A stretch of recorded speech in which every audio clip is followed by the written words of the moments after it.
This feels like the end, but Leroy and Cerrone, they've been here before. Leroy lurking, eyes locked in, and oh, he pulls it loose! He's got the steal with 5 seconds left. He looks up, finds Cerrone.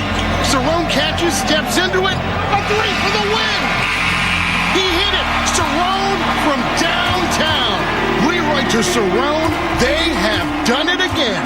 They've done it Welcome. It's the Leroy and Cerrone Show, 98.5 The Sports Hub. Happy holidays. Happy holidays to everybody out there. Y'all know the number, 617-779-0985 is the number. We're going to have a lot of fun today. If I'm going to be honest, which I tried to be as much as possible, I'm a God-fearing man. Don't want no problems from the good Lord above. A brother is tired. A brother is beat. Anybody else out there feeling extremely tired? I'm talking about it's 5:30 or 6:30 in the afternoon and it feels like 10 or 11 and every day you're shocked. You're like, and it has nothing. I'm going to say this up front because I don't want anybody saying, oh, that's just getting old. No, that has nothing to do with age. I promise you that. It just feels later than it is. What is are we in the Matrix? Is this Stranger Things for real? No, we too occupied, man. That's why. It is. That's what it probably is. We're too occupied with everything else as opposed to enjoying time. Yes. We fill in our time with other things. And it's like, man, the day's already over. Why does it feel so late? Because you've been filling in the gaps with nonsense. Which, by the way, I have to say, hopefully everyone listening who celebrates Thanksgiving had a phenomenal Thanksgiving. Thanksgiving was spectacular in the Irvin household. Cerrone, it was a throwback to how things used to be. Mm-hmm. Place was packed. Talking about the house was packed. Didn't know how everybody was going to fit in, but we got in. Half the crew was sitting at a table, eating and dancing, and music was on. The other half was with me on the couch, laid out and trying to watch Stranger Things. It was watching you. Cerrone, I've gotten through one episode, and not because it's bad. I just keep the first episode. It started off slow, and we'll talk about this a little bit more in the entertainment report. It started off slow, then it picked up. But I just keep falling asleep. I'm tired. This doesn't feel normal. This doesn't feel right. What is going on? It is Stranger Things. You know why it is Stranger Things? And I think we are in a different dimension or something. Like, you turn on Michigan and Ohio State, and you got Michigan players headbutting a ref, and they don't kick him out. He's not ejected. He should be thrown out off the team. What is going on? Hey. I don't know, man. Y'all give me strength. I just pray for a brother's strength today.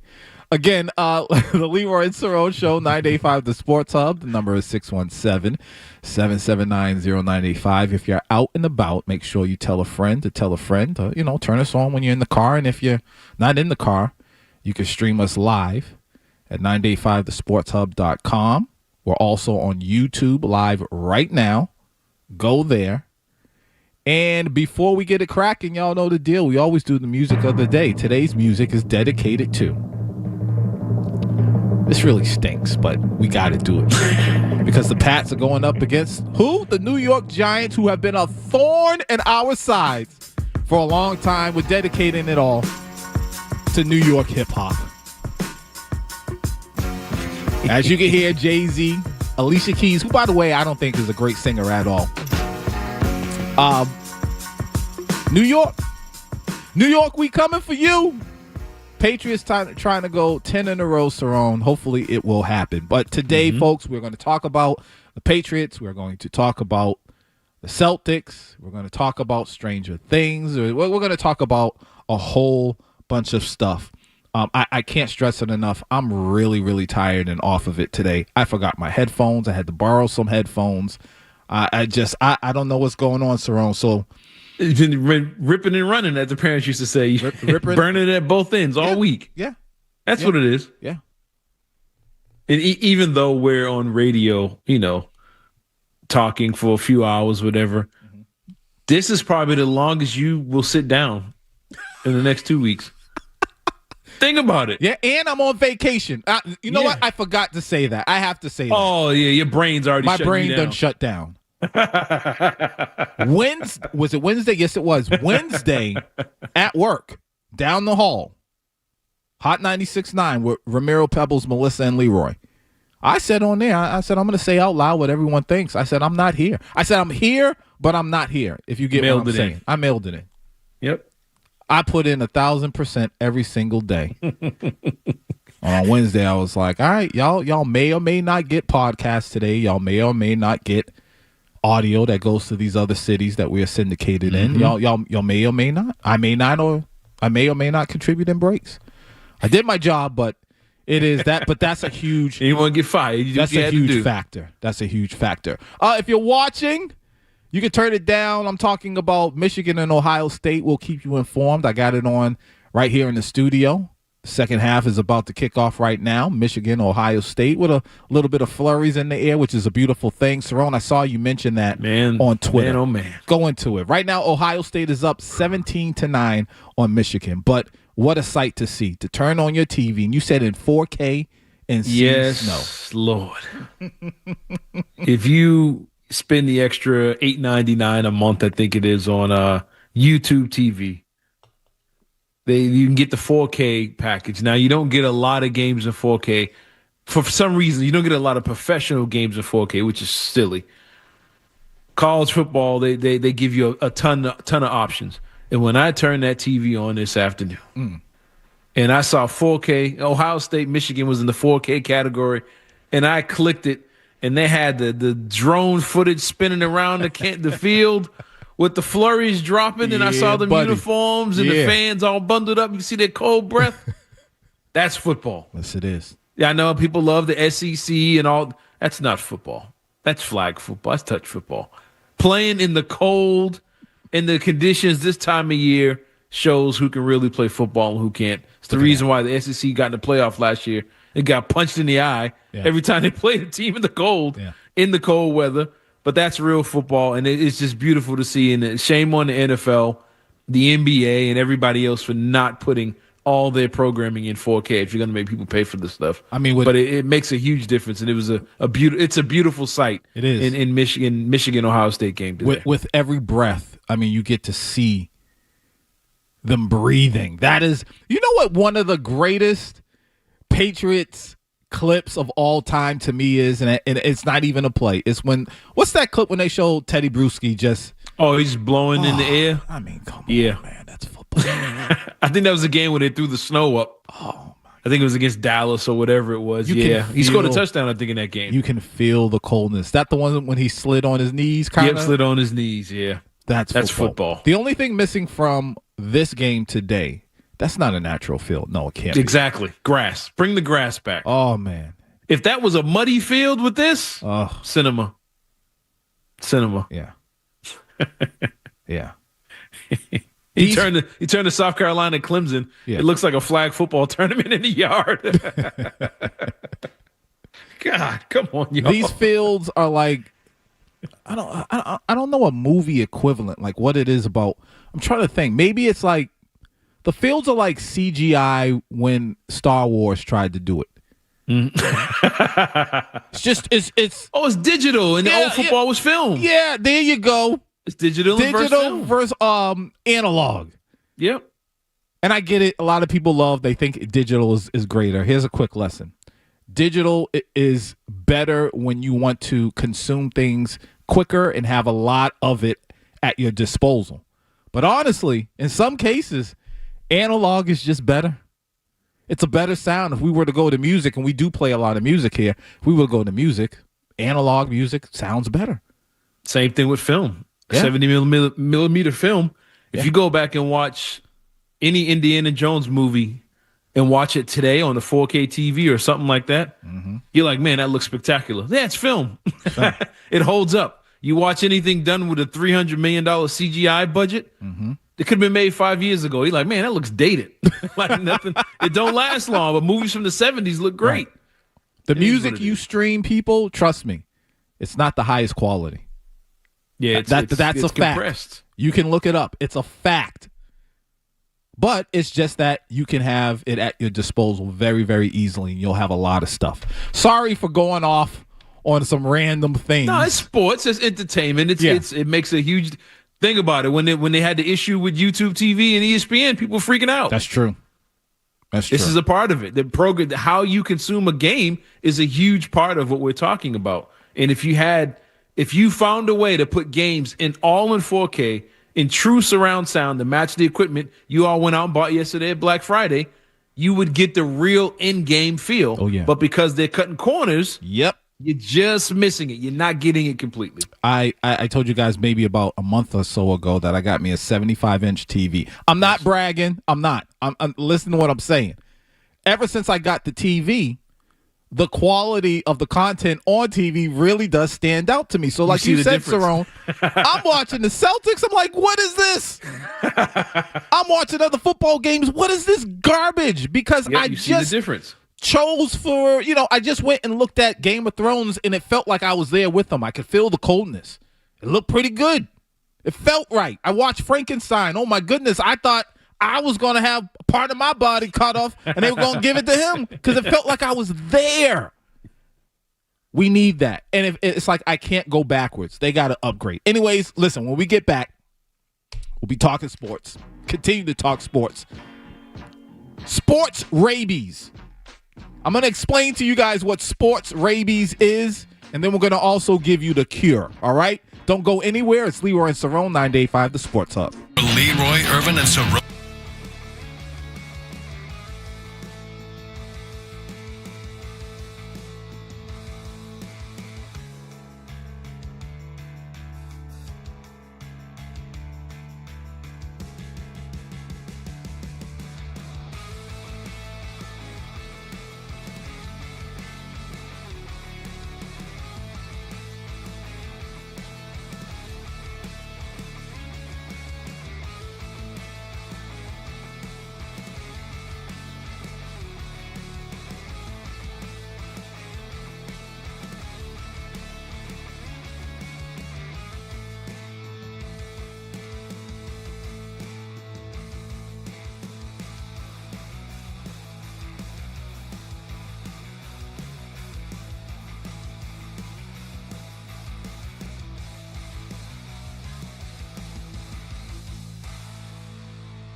Leroy and Cerrone on the Sports Hub. Ball in the 28. Snap to Caleb. Fakes to Swift. Rolling to his left. Being chased. Gonna throw deep. He's got Komet over the shoulder. End zone. Touchdown Bears. Touchdown Cole Komet. What a play call by Ben Johnson. Had a throw perfectly timed. Caleb to Cole. Bears extend the lead. 23. Leroy Irvin, Cerrone battle. The Leroy and Cerrone show. George behind the glass on the ones and twos. Before we went to break, I was telling you guys about this thing called sports rabies that Cerrone and I came up with, and to explain. Well, let me just put it like this: rabies in general, if you don't know, which you probably do, but rabies is a viral disease that attacks the central nervous system and is almost always fatal once symptoms appear. If you haven't seen Old Yeller, the movie, well, Old Yeller, the old school cats would say Yeller, Old Yeller.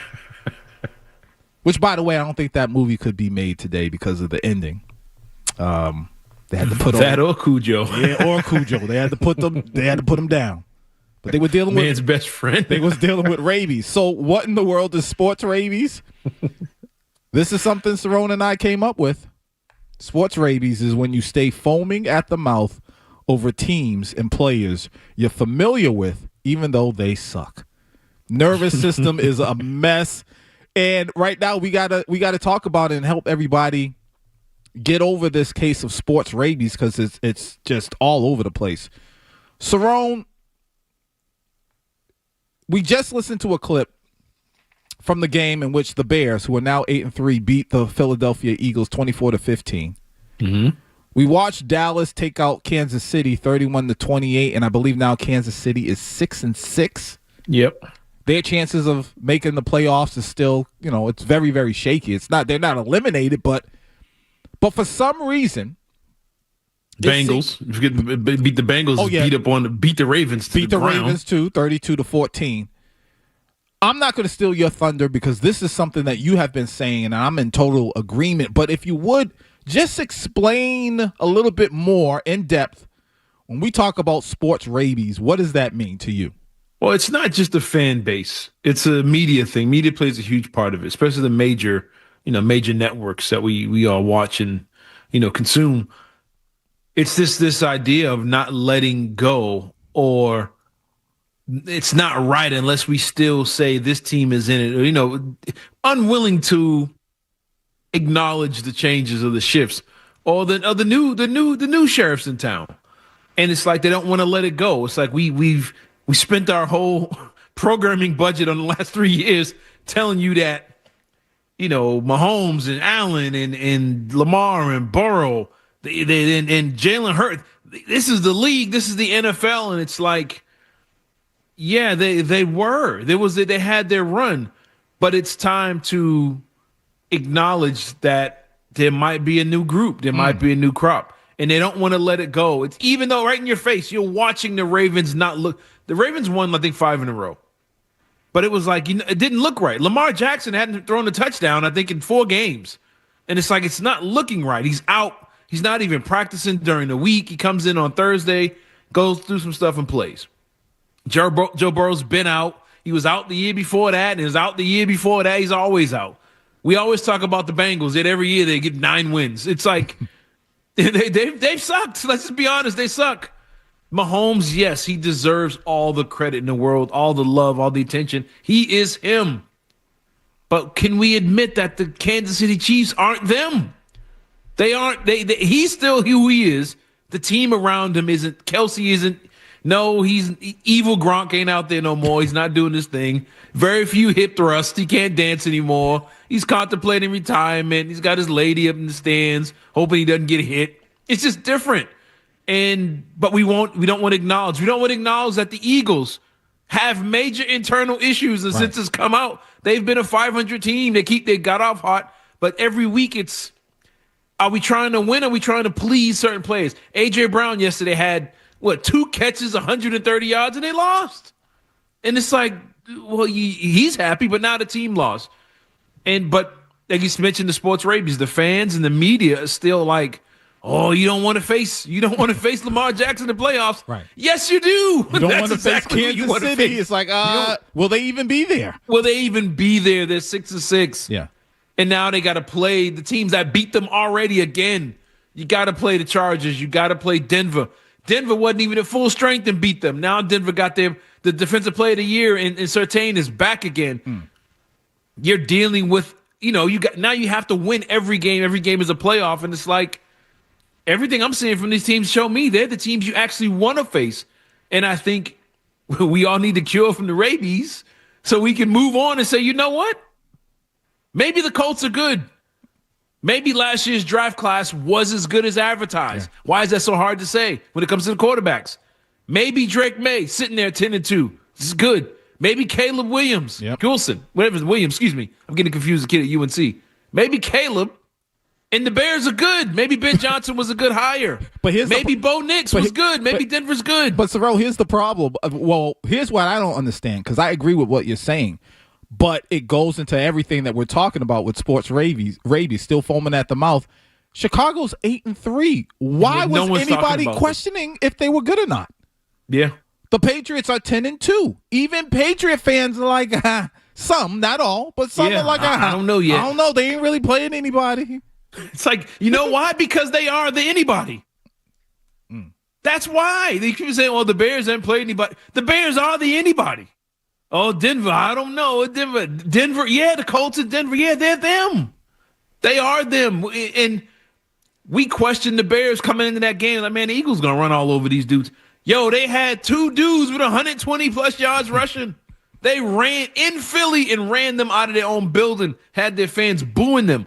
To me, in this time of year, it's Thanksgiving weekend. Yo, they're them. They are the team. The Patriots at 10-2, yeah, they're them. So the Patriots aren't even getting tripped up by bad teams. You see a lot of teams you think are good constantly losing in games that they shouldn't lose. The Ravens should not have lost to the Bengals, especially like that. They turned it over 5 times. They got issues. The Patriots, they're winning the games they're supposed to. They're beating the teams everybody keeps saying are better. Like, yo, this time of year, it's time to admit, yep, these are the teams to beat. No, it's not Lamar. It's not Burrow. It's not Allen. It might not even be Hurts and the Eagles. It's these young teams. Stafford's the only old cat right now holding on for the previous generation. He's the only one, and we'll see what they do come playoff time. But, yo, it's somebody else's turn. They like I said, they got the juice now. You got to let it go. They got the juice. Now, for the record, Chicago, again, they beat the Eagles. Chicago's now 9-3. So can we stop with are they for real? We felt this way about the Patriots. Oh, they haven't really played anybody, and they don't want to meet X, Y, and Z. They are 10-2. And one of those teams that people said that the Patriots don't want to see in the playoffs were the Kansas City Chiefs, Patrick Mahomes and them boys, and they are 6-6. 6-6. They're as third bad as in the the Panthers AFC team West that you played.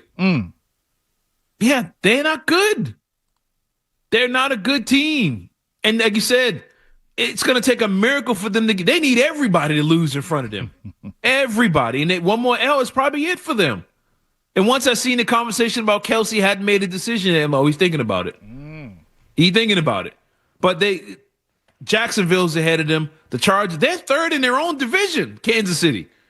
And you only got about 4 games left or whatever it is. So, yeah, they got to get it together. They still have their issues. Is the team that's the team you might want to beat. That's the one. I don't want to play Denver. I don't want to play Indy. I don't want to play the Bears. I don't want to play, the teams that the Rams. Those are the teams you don't want to play. The teams that 6-6, limping around, trying to make it to the finish line. Yeah, those are the teams you want to put out of their misery. But we need to get over the laundry, what uniform they have on their helmet, and their previous reputation, and go on and play football.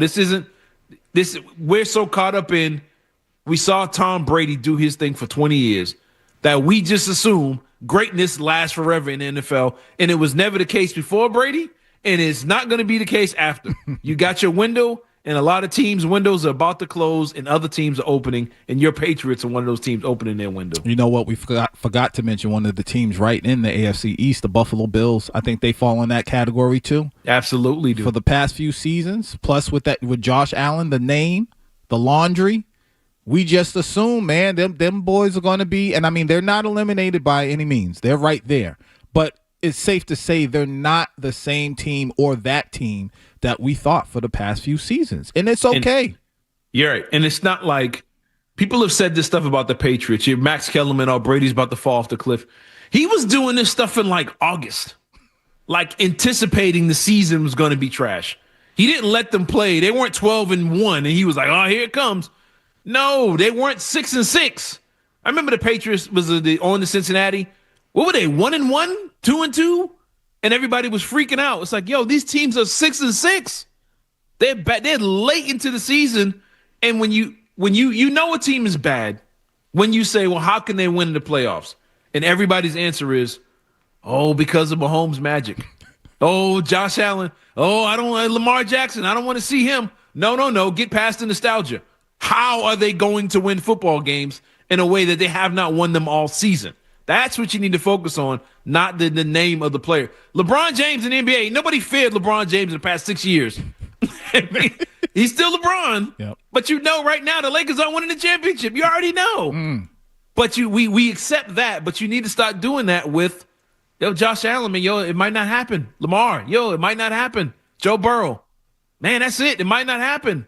We need to accept that and move on and recognize that there's some new young sheriffs in town, and they ain't giving it back. It's over. All right. You're going to have to wait. 617-779-0985 is the number. Call in if you want to get some stuff off your chest. Coming up next, Cerrone was on Felger and Maz this past week, Monday and Tuesday, and one of the funniest yet greatest things I heard him do was compare Drake May to Joel Osteen.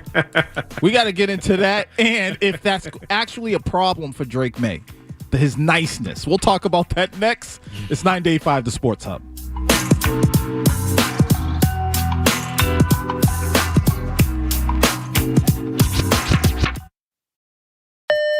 You're listening to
Now, Leroy Irvin and Cerrone battle on Boston's Home for Sports, 98.5 The Sports Zone. What have you seen sort of out of Drake May, and what makes him such a tough quarterback to play against? Oh, he's talented arm. I'm not really too sure yet about his how quick he is to process everything, but I do feel like he makes the right plays at the right time. He does seem a bit poised in the maybe a little bit too poised in the pocket, but just overall, he's been showing his talent for sure. What do you mean about too poised? And I know folks have said that about Jackson Dart a little bit too. Of maybe there's a little bit of how do you sort of exploit that as a defender? Really just getting to him, like hitting his blind spots, like his backside. Like I feel like at times he's so caught up in making the right play, or getting so caught up in his routes downfield, he just forgets about somewhat of who's rushing him, if that makes sense. Sure, I really not 100% with what that really means. I try to keep my eyes on the field with feeling the pressure. I think that's part of playing the position. So, just trying to make the right play. And I know he's a great player and he's had a great year. So just try to have a feel, I guess, of where he's at. And I know he's made a lot of plays. So just keep on doing what I'm doing of trying to avoid those guys and hit our guys downfield.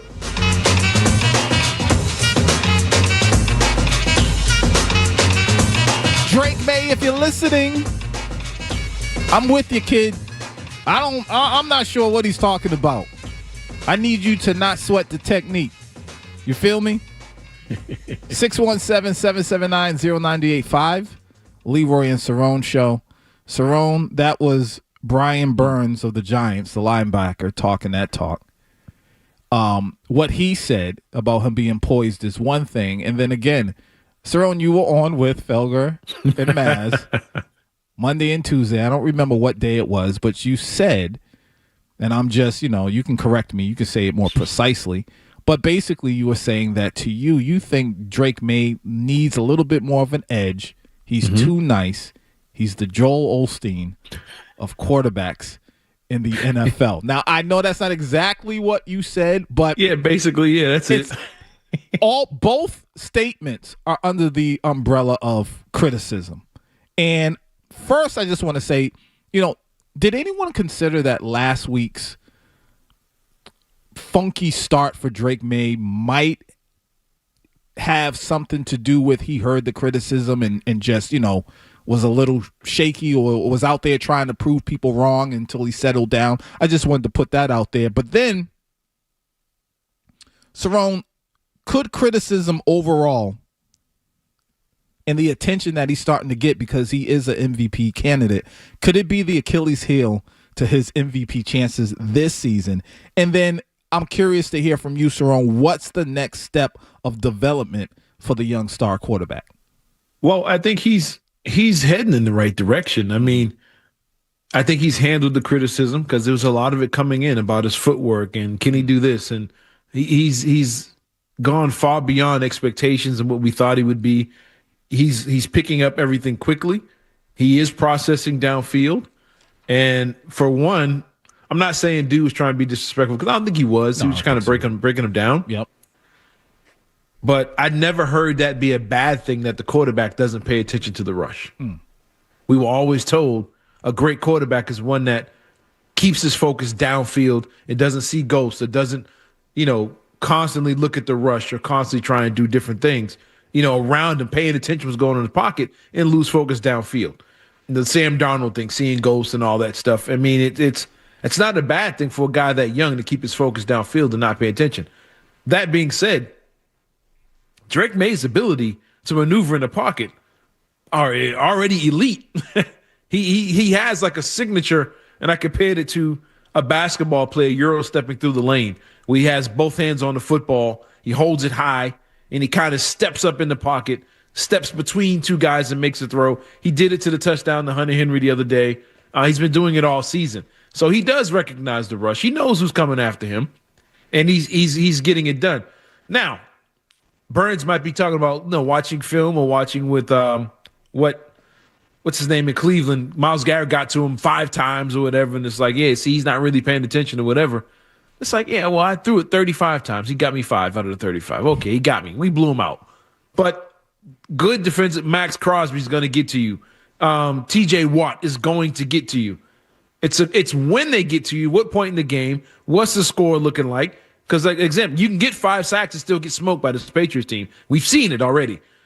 But I think he is really good at processing information, reading what's in it, recognizing what's in the pocket, moving in the pocket, using his legs, and keeping his eyes downfield.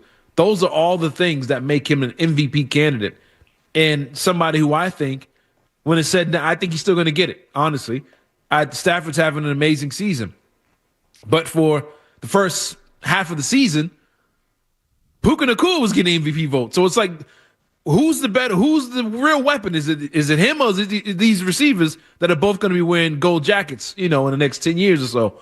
But I think Drake May, they're going to look at the body work, who's around him, the offensive line.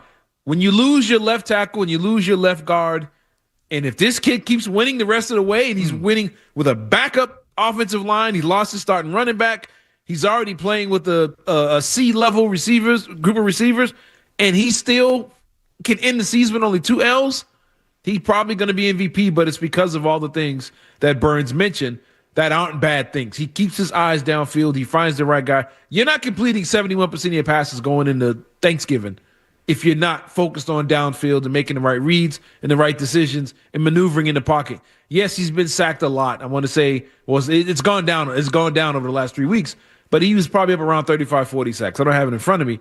He is getting sacked a lot. But a lot of that is not because he didn't know who was around him. It's, I got to make this play. I got to try and make this play. Let me hold the ball a little longer. Let me try and figure out a way to make a play. But over the last, like I said, 3 games or so, I think he's only been sacked once. So something's working. They figured out something, and he's still completing his passes at a high rate. But I thought that was the opportunity for him right there, Leroy, to go from Joe Osteen to somebody else. Well, real quick, because we got to take a break. that was his moment. Don't play the music yet, George. Let's go to Keegan and Millis. Keegan, what's going on? Hey, how's it going? I just want to talk about how, Drake May is getting all this criticism from Get Up, Cam Newton, all this stuff. And, we're looking at a second-year quarterback right now. And from all the talks and stuff that we had in this offseason prior to this, we were looking at maybe 8 to 7.5 wins on everything. So it's why are we getting criticism from anyone like that for someone that is literally in the MVP race and I think should beat out Matthew Stafford in the MVP race, considering he has Puka Nacua, Kyron Williams, Devontae Adams, and a 10 times better offensive line than the Patriots right now, especially without Will Campbell and Jared Wilson. Appreciate it, Keegan. Part of the reason I think it's happening, Cerrone, and I could be totally wrong, I think there's a dash of jealousy because he is a young player that's just making a name for himself, and some people they're like, it's too early for him. Yeah. He's too young. It's too early to be giving him all this praise. It's too early to hear people compare him to Tom Brady. It's too early, and because of that fuels their dislike, or I don't want to say dislike, but their need to search for something wrong with him. It goes back to what we were talking about earlier with the rabies. It works with sports rabies, works the same with players. Yep. You don't want to let go. By saying he's an MVP candidate, you're now saying Pat Mahomes isn't. Josh Allen isn't. Lamar Jackson isn't. Joe Burrow isn't. You have to admit now, if he wins an MVP or it finishes all-pro, which is most likely going to be an all-pro quarterback, that means he is and they aren't, and they're not willing to make that assessment yet. They don't want to say it yet. They don't want to admit, he is the all-pro quarterback in the AFC. He is the MVP of the NFL. They don't want to say that yet because that means it's not that they don't want to give him credit. They don't want to bury the other guys that they've been constantly praising every day for 4, 5, 6 years, and don't want to let anybody else in the club. It's same reason Daniel Jones had his struggles. He's had his struggles this year. Daniel Jones is a Pro Bowl quarterback. I'm sorry. You got to put Daniel Jones in the Pro Bowl and make him not as a fill-in. Daniel Jones' team is sitting there at 9-3 or whatever it is. They turned it around after one season. He's a Pro Bowl quarterback. Bo Nix, Drake May. So your 3 top quarterbacks in the AFC right now: Bo Nix, Drake May, and Daniel Jones. It sucks if you're working for the major networks, but it is what it is, and you got to give them credit and got to give them love for that. All right, 617-779-0985 is the number. We're going to take a quick break. When we get back, Cerrone, I'm not letting you off the hook. You have to explain your Joel Osteen comparison to Drake May. And then also, we might owe somebody on the Patriots a huge apology. Well, I said we, maybe some of us, not all of us. It's 98.5 The Sports Hub.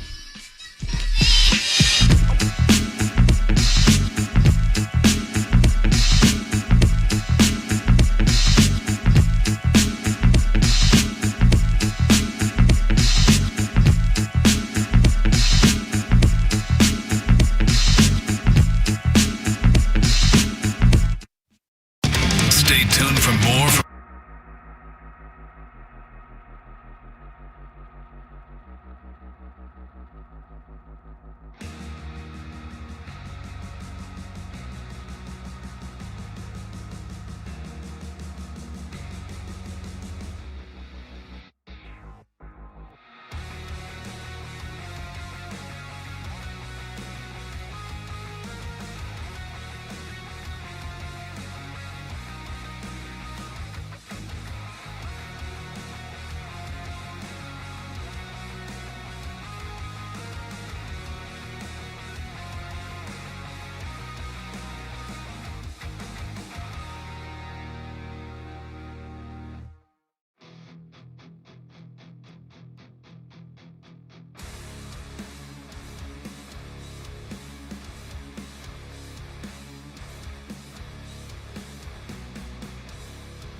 local guys, lots of local sports talk. Leroy Irvin and Cerrone battle on Boston's home for sports. 98.5 The Sports Hub.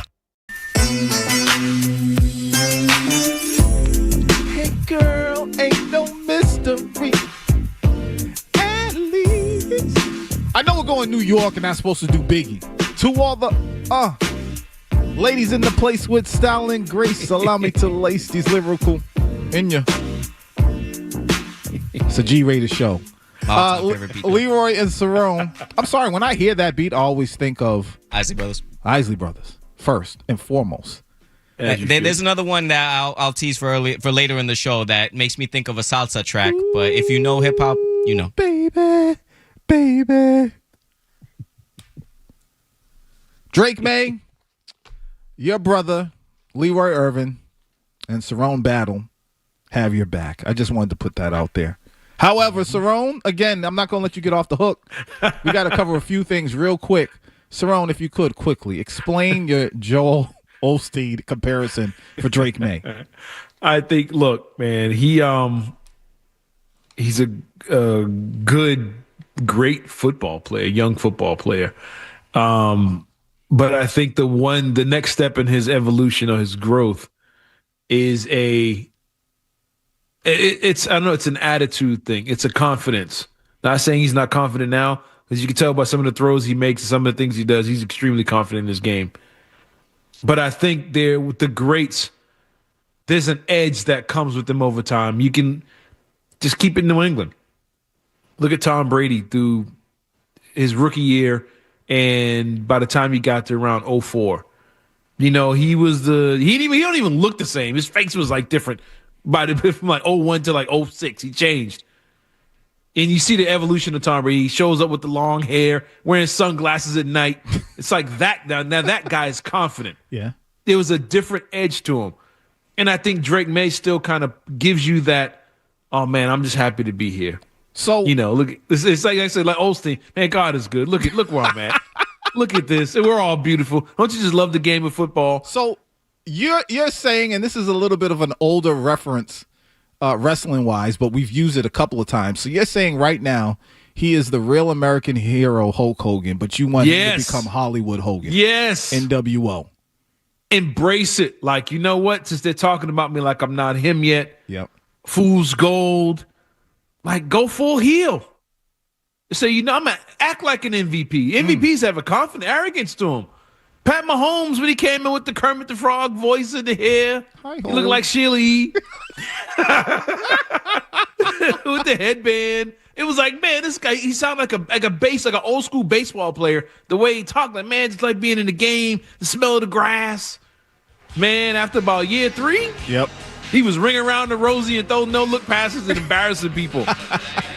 First down celebrations. Tom Brady, he evolved into that. It's like a confidence that comes with it. Yes. Josh Allen, he didn't even know what he sounded like his first few years in the league. And then after a while, he started getting 5-6 touchdowns in a game. And next thing you know, there's a swag about him. He's on the cover of Madden. He's jumping in the crowd. I think Drake May's next step is when a player says, oh, he's only doing this, he got this weakness or whatever. That was his chance to be like, who? Just kinda, you know what I'm saying? Like, embrace it. Like, he showed it. I don't think he did it intentionally, but ESPN took it that way when he said, I don't know what show Cam Newton's on. Uh-huh. He wasn't intentionally taking a dig at Cam Newton, but I think that was an opportunity where he could have and went there and be like, well, yeah, he's my favorite player, but I'm enjoying the fact that I'm better than he is already. Like, just do something and just kind of stick it to him a little bit. Right. But I think he's a nice guy. He doesn't get in opponents' faces or all that stuff. And he's just real golly about playing in the NFL. And I think he needs to develop an edge. I'm talking about, like I said before, show up with a full beard, sunglasses, a black suit with no shirt. Just be different. And I think once he gets that, I'm kind of halfway joking a little bit, but when he gets that edge and that confidence about him to match his game and the development, oh, you got something special there. You got something that's going to be a problem to deal with, for years to come. Now, there's guys in the league now that are young. You're about to see Monday. Jackson Dart have been knocked out 9 times. That kid is confident. You can't tell Jackson Dart he's not the greatest quarterback in Giants history. And I don't mind that. Mm-hmm. I don't mind that. He has something that's like, well, until my game catches up to it, I'm going to walk in the confidence and the arrogance that you can't deny me. Mm-hmm. And I think some guys have it. Yeah. Let's go to, speaking of Cam Newton, let's go to Ree in Holbrook. Ree, how you doing, fellas? What's up? What's going on, man? All right, so y'all just took me down a road just now. First and foremost, awesome show, great show. Appreciate it. I don't normally get Saturdays off. I'm just cruising down the road. Beautiful day. And y'all doing y'all want to. It's cool. I'm really enjoying it because I normally don't get to do this. First thing, Keegan called from Millis, I believe. And y'all kind of spoke on it too just now. You talked about Cam Newton and people talking bad about Drake and blah, blah, blah. Cam came out on his podcast not once but twice in support of Drake May. Mm-hmm. And he's also said, don't let the propaganda do that. Don't let the media do that because that wasn't my whole comment. Like, don't let them do that. You know what I'm saying? So it's like, Cam's been very vocal. Like, he likes Drake. He rock out. He's from North Carolina. Rock out. Do your thing. Like, he said it. So that's that part. And no one stepped in you guys are sports guys. No one stepped in and said, oh, Cam did say to mean it that way. And, and Cam supports him. And if Cam could be that chip, you don't mind being that chip because he thinks he's a great player. And Cam also was a great player. So it's like, you got to respect that. So Drake didn't have to say nothing about that. Nah, that's Cam, man. I got to say nothing to him. I'm still a little pup. Still a pup in the game. Appreciate it, Ree. Ree has some points, but I think a lot of people, like he said, he's still a little pup in the game. Dog, this kid is a MVP candidate. You can't. One thing I hate, Cerrone, I talk to you about this all the time. Stop trying to sun people all the time. He's a legit MVP candidate. Stop trying to put your hand on his shoulder and sunning him and being like, you ain't really ready yet. No, he's out there balling. He's out there doing it. This isn't week 2. It's not week 3. They're well over half the season. They're 10-2. Stop sunning him and give him his respect. He's been doing what he needs to do, period. And he came out and said Cam Newton was his favorite player. Yes. He said that before the whole thing happened. But the issue is Cam did come out on his podcast, it was the 4th and 1 or whatever it's called, and supported Drake May. But you wouldn't have to do that if you didn't call the kid fool's gold. That's where it started. You can't say he's the perfect candidate for fool's gold and the exact team that goes out in the first round. Strictly based off of he hasn't been around yet, like you said, trying to sun him. Like, oh, he ain't ready yet. He's fool's gold. And Cam can't get an attitude when people say, well, when Carolina in 2016 went 15-1, y'all had the easiest schedule in the NFC. No, but he didn't want to hear that part of it. But he used that same argument that he don't like against Drake May. They haven't played anybody. They're fool's gold. Those are things that were said. I was here. I was in North Carolina when that happened. I was here. They said it was fool's gold. And what made it worse, we gotta admit this, was Stephen A. adding on to it and calling Drake May a liar. Calling him a liar. So that was part of it. Listen, that's part of it. It wasn't more Cam. It was everybody else piling on afterwards. Yep. We got to take a quick break. When we get back, we got to talk about someone on the Patriots who we might all owe an apology to. We'll do that, and we got your Sports Hub headlines, and we'll be right back. 98.5 The Sports Hub. Get it, get it, get it, get it, get it, get it. Woo! From the Top Tier Time Studios, WBC FM and HD1. It's not just the games. It's Toucher and Hardy, Zolak and Bertrand, Felger and Maz, Joe Murray. For Boston sports fans, it's 98.5 The Sports Hub. Beasley Media Group Station. Essential Sports Hub headline presented by Celsius Energy Drinks. All right, last night the Bruins lost to the Rangers 6-2. They'll face off against the Red Wings tonight at the Garden. The puck drops at 7, and you can catch all the action right here on 98.5 The Sports Hub. Pre-game coverage starts at 6:30. College football top 25. We've got action, including number 1 Ohio State and number 15 Michigan. Ohio State is up 27-9 with about 8 minutes left in the fourth quarter. Number 12 Miami taking on 22 Pitt. Miami putting in work, beating down Pitt 31-7 with also about 8 minutes left in the game. Number 14 Vanderbilt and number 19 Tennessee Starts at 3:30. Back home, BC and Syracuse has just begun. Celtics, Timberwolves tonight at 5. Pre-game coverage, starts at 4:30 on our sister station, 105.7 WROR. And in the NFL, the Bears took care of the Eagles yesterday, 24-15. And of course, Monday Night Football, the Patriots will try to win their 10th in a row when they take on the Giants. Kickoff at 8:15, and might I add, go Pats. Your Sports Hub headlines are brought to you by the Double Bonus Cards Special at the 99. Visit this Friday through Sunday, and for every $25 you purchase in gift cards, receive 2 $5 bonus cards. You gotta love the nines. I'm Leroy Irvin. Your next update is in an hour. No matter where you go, you're always connected to Boston sports with the 98.5 The Sports Hub app. Download it wherever you get your apps today. Now, Leroy Irvin and Cerrone battle. Leroy and Cerrone on Boston's home for sports, 98.5 The Sports Hub.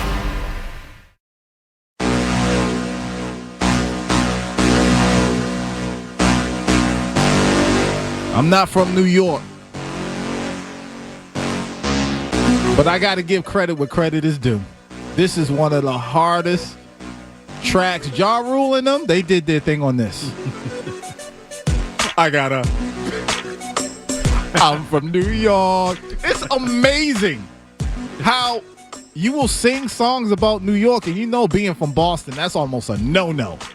But you got to give credit. A hit is a hit, man. 617-779-0985 is the number. Make sure you call in. Speaking of calling in, we have quite a few people on the phone right now. Let's go to JP and NP. Good old JP. What's up, man? Cerrone, Leroy, I don't need the get-up crew. I need to save my you-know-what crew, Leroy. Oh, God, what happened now? All right, so you've been giving me the guidance. You've been the guru. Yes, it's sir. been working. Uh-huh. So while I've been with the president, I have talked to the ex, but just talking, nothing harmless. She hit her up, steering trouble. My question, do I go Eminem and 8 Mile and just bring it all out, drop the mic, see what happens, or do I wait until she brings it up again? Because it's been a few days. Appreciate it, JP. JP, I'm worried about you, brother. Number one, you called your current girlfriend the present. Strike one.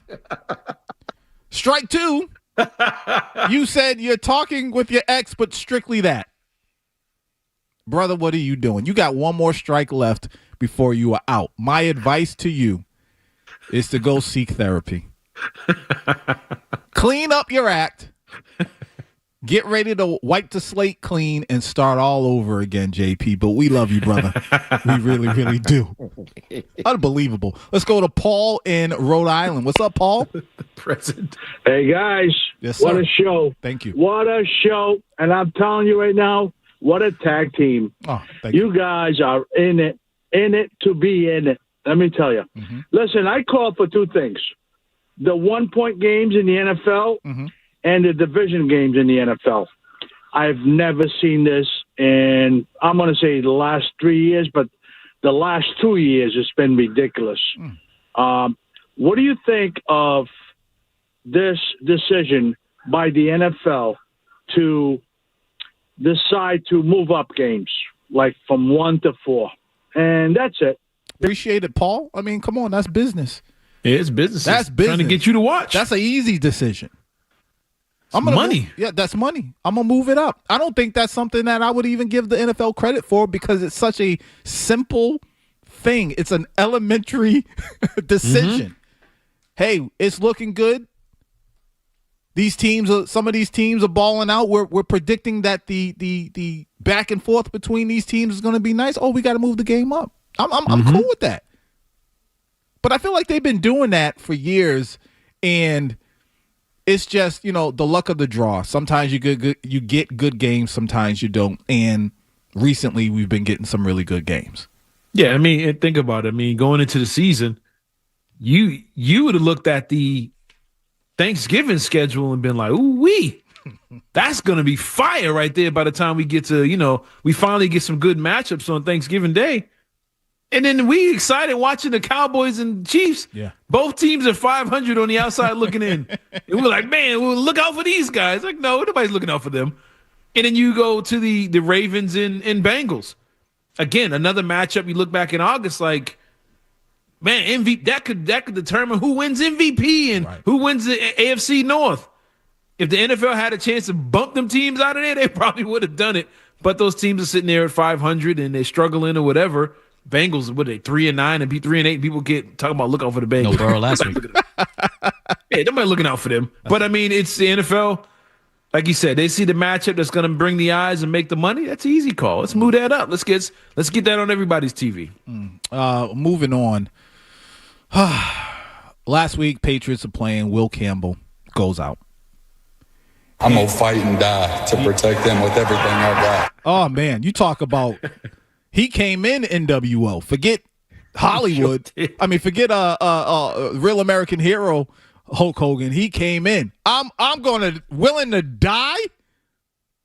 Yeah. I remember when he said that, I said, all right, that's my guy right there. I don't care what anybody else says. And he did it with tears in his eyes. With a tear, like Ric Flair, with a tear in his eye.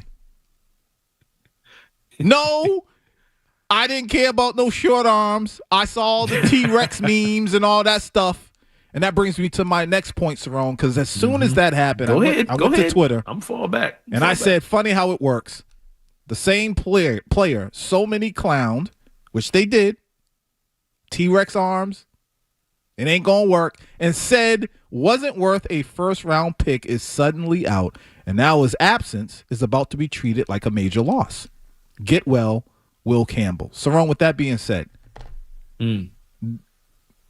not all of us, but do most of us owe Will Campbell an apology? Now, to be clear, the offensive line has had issues. It's not perfect. It's not what it was.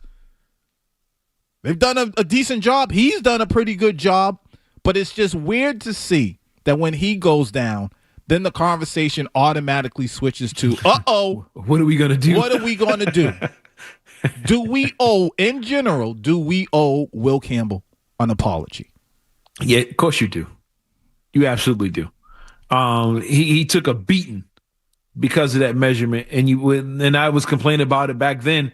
You were arguing about like an eighth inch, literally with how many tons of football players in the middle of the field, the cloud of dust, and you're like, I don't know, the eighth inch is going to really hinder him. Meanwhile, the guy who's backup right now had the longest arms in his draft class. You know that? Vanilla Law had like 36-inch arms, whatever. He had the longest arms of any lineman taken that year he was drafted. But no one seems to care about his long arms. Like, it's not going to mean nothing, against his Giants front. But, yeah, a lot of people owe him an apology because he was dragged and it was zoomed in on him during training camp. People were looking from the stands with binoculars to see if he was holding up against Keon White. Remember that whole thing? Oh, yeah. Oh, Keon White getting the best of him. Keon White getting the best of San Francisco right now. I ain't seen him yet. I don't even know what number he wear. But anyway, that was a question all the way up until the season started. And next thing you know, he started throwing guys out the club in the preseason games. And you're like, wait a minute. Maybe there's a little more of this arm length thing or whatever. Maybe that was a good pick. I just say this. If they didn't take him and took Abdul Carter, who was sitting there with, 0.5 sacks? You talk about a bust. He got long arms, he's athletic. He met all the requirements. Abdul Carter has been a bust. If you had Abdul Carter right now instead of Will Campbell, you would not be standing there at 10-2. It's that simple. Will Campbell, he hasn't been the best. They haven't been a dominant, especially in the run game. But I think they've held up good enough for this quarterback to complete 70% of his throws. They're good enough for the Travion Henderson to have his explosive runs and some of the big plays they've had. You don't get the big plays downfield like they've had and been the best at it in the league without proper guys on the left side of that offensive line, without Drake May's blind side being protected. The offensive line, the whole, you're not completing those throws, and Drake May is not as good as he is unless his offensive line is doing their thing. So, yeah, I would put Will Campbell at the top of that. He was the key piece that they picked up. And, yeah, we owe him an apology because he got dragged for something that shouldn't have mattered. And we overlooked his resume of being dominant in the SEC with all these elite pass rushers. This kid didn't let nobody get the best of him. And we looked at the arm length thing and said that might be the thing. And it hasn't been an issue at all. And the guys with the long arms aren't doing a thing that got drafted in the second, third round or whatever. But they got the pick right. Will Campbell's a good player, and he will probably be missed over the next few games.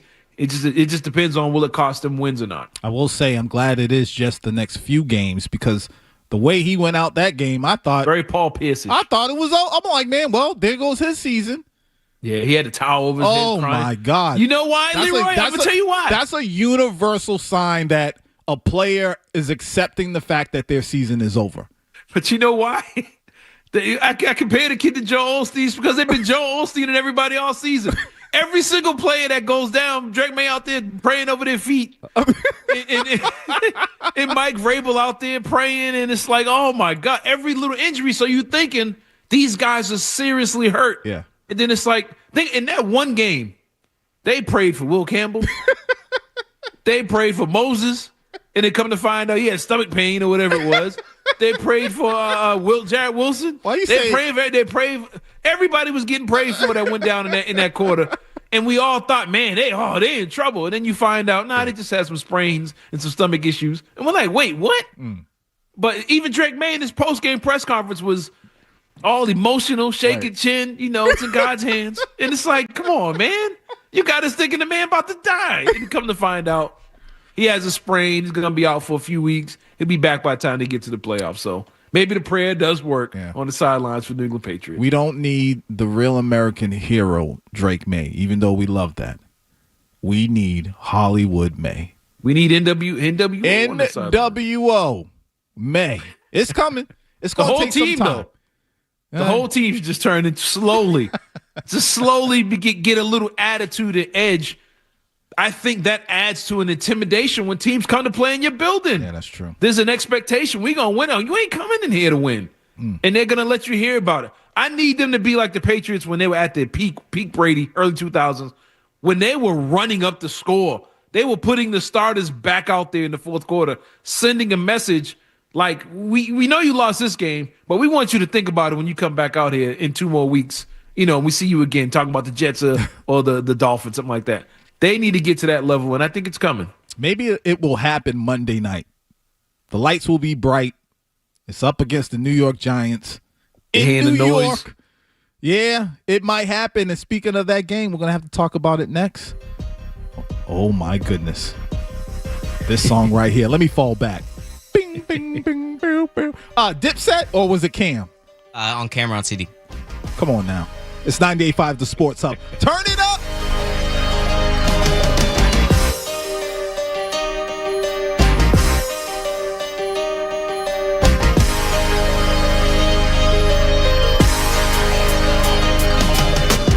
With a tear in my eye. More Leroy Irvin and Cerrone.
taking your calls, giving hot takes.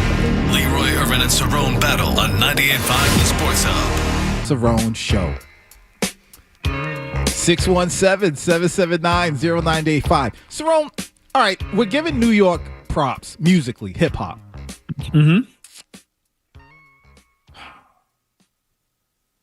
Yes, they're better than Atlanta. See, I wasn't even going to go there, but you remember that Boston remix of the Deja Vu? Did we enjoy the music that we've been playing so far when it was coming out and it was brand new? Did we enjoy it because it was truly good, or we just didn't have any other option because New York was running it? No, it was good. We had options. Okay. We had options. Just wanted to make sure. There was more options. Please. Just wanted to make sure. You know the deal? Yeah. Speaking of New York, let's be honest. If you're a Patriots fan, the New York Giants, just mentioning them, just looking at them, I don't care if they suck or not. Something about that uniform, it just still burns you up. It's like, out of all the teams, that's the team over the past 20, 25 years that's been a thorn in our Patriots side. And here we are again. The Patriots are going for their 10th win in a row, going up against the New York Giants Monday night.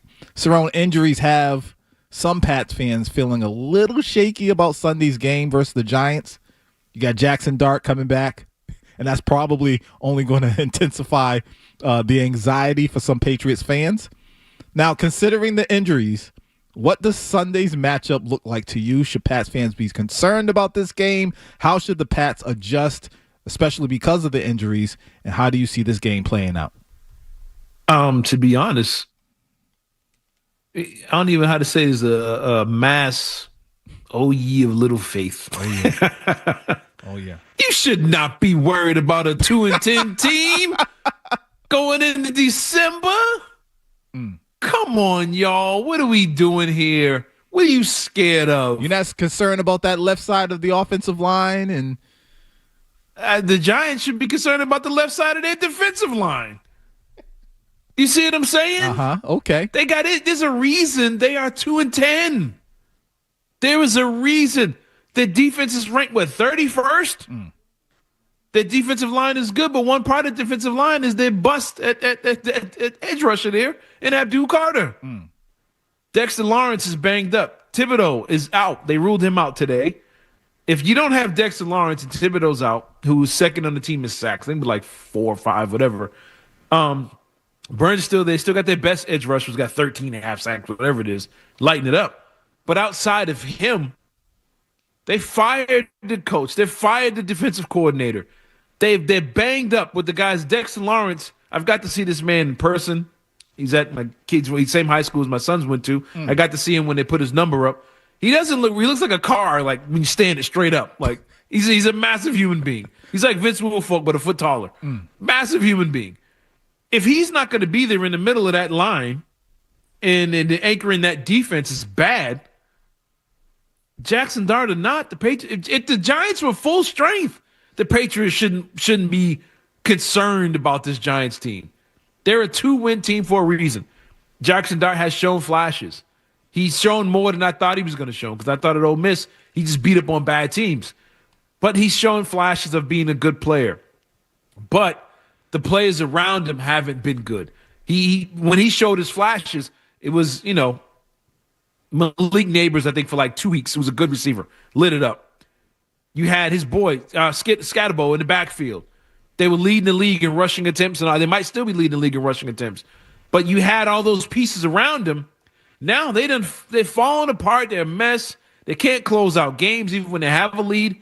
And I'm not quite sure they're trying to win a game. When your Patriots last year had 3 wins, did you want them to win those games? Like, no, you didn't want them to win. People believe Mayo was fired because he won a game at the end of the season. Right. This team is not trying to win games. They're trying to evaluate their young players, see what they got, see who's going to hang around. They got to get Jackson Dart some burn. They got to get him on the field, get him ready, see what he can do. And, when the weather changes, it's a kid that played at USC in Ole Miss. He hasn't had many games in cold weather, inclement weather, and that type of stuff. So you get out there more on the evaluation stage. So I don't think this Giants team's trying to come in there and send a message to the Patriots. And the Patriots can't play this Giants team and underestimate them and play down to their level, or play like they got it in the bag. We shouldn't be fearing this team, and the Patriots should be the ones saying, "Hey, we got to do what we got to do. We got to protect the ball. We could be like the Ravens and fumble it 5 times like they did the other day. We've had a game like that this season. We can't put the ball on the ground. It's going to be cold. It could be wet. It's going to be other issues going on. Storm coming up the coast, whatever this Monday, Tuesday." You don't know what you're going to be dealing with. The Patriots need to be cautious, but I think the fans should be very optimistic that they might go on there and blow this Giants team right out, man. Cerrone, how do you feel about the Patriots' red zone offense, which has been struggling? I think they lack talent on the offensive line. I think they tried to run the ball. They tried to run the screen game. They tried out of shotgun. They tried under center. They tried play action. I'm talking about in that Bengals game. And they had issues in the Steelers game, the interception. They've had games to see the Tampa they had issues where they got in on 4th down, but they couldn't really, it was a struggle. They've had the issues there, but they've also had times where Ramondre walks in, where Henderson's got his touchdowns in the red zone. They've shown it's inconsistent because I think the offensive line, while good enough, I don't think they're dominant enough to push people back 2 yards at a time to get those easy goal line pushes. They just ain't on that level yet, and I don't think they're athletic enough. But I think the play calling and the talent on the outside is there. I think the offensive line, I don't know if they have the strength of the horses to be a dominant short yardage team. Not just goal line, 3rd and 1. If they're going for it on 4th and 1, I don't know if they're that type of team. And who knows? It might look different now that the left side of the line's in. These guys might not be good pass protectors, but they might give you the push, the long arms of Darren Lowe, might give you the push of the strength to get those short yardage runs against a team like the Giants. Let's go to Matt in Rhode Island. Matt. Hey, how you doing, guys? Doing pretty good. Everyone's saying everything's coming up Patriots. I think that really started, when they won the last game of the season and put them in that draft position to make the selection they did. As you were just discussing, they're just busts all around them. They probably would have taken one of those guys. So just real quick, Cerrone, I hear you, but the Giants have lost a lot of one-score games. So I just think in this position, I think they're just slightly dangerous. And just real quick, Brian Burns, what he was saying about Drake May, it's ironic because I think Drake May they should get the ball out of his hands quicker this week.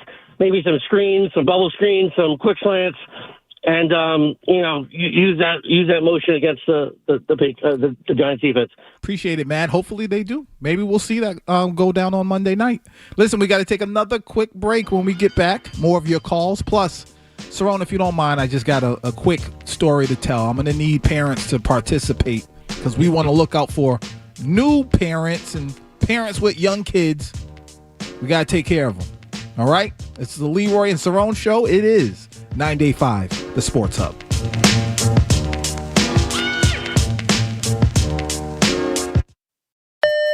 You're listening to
Cerrone on the Sports Hub.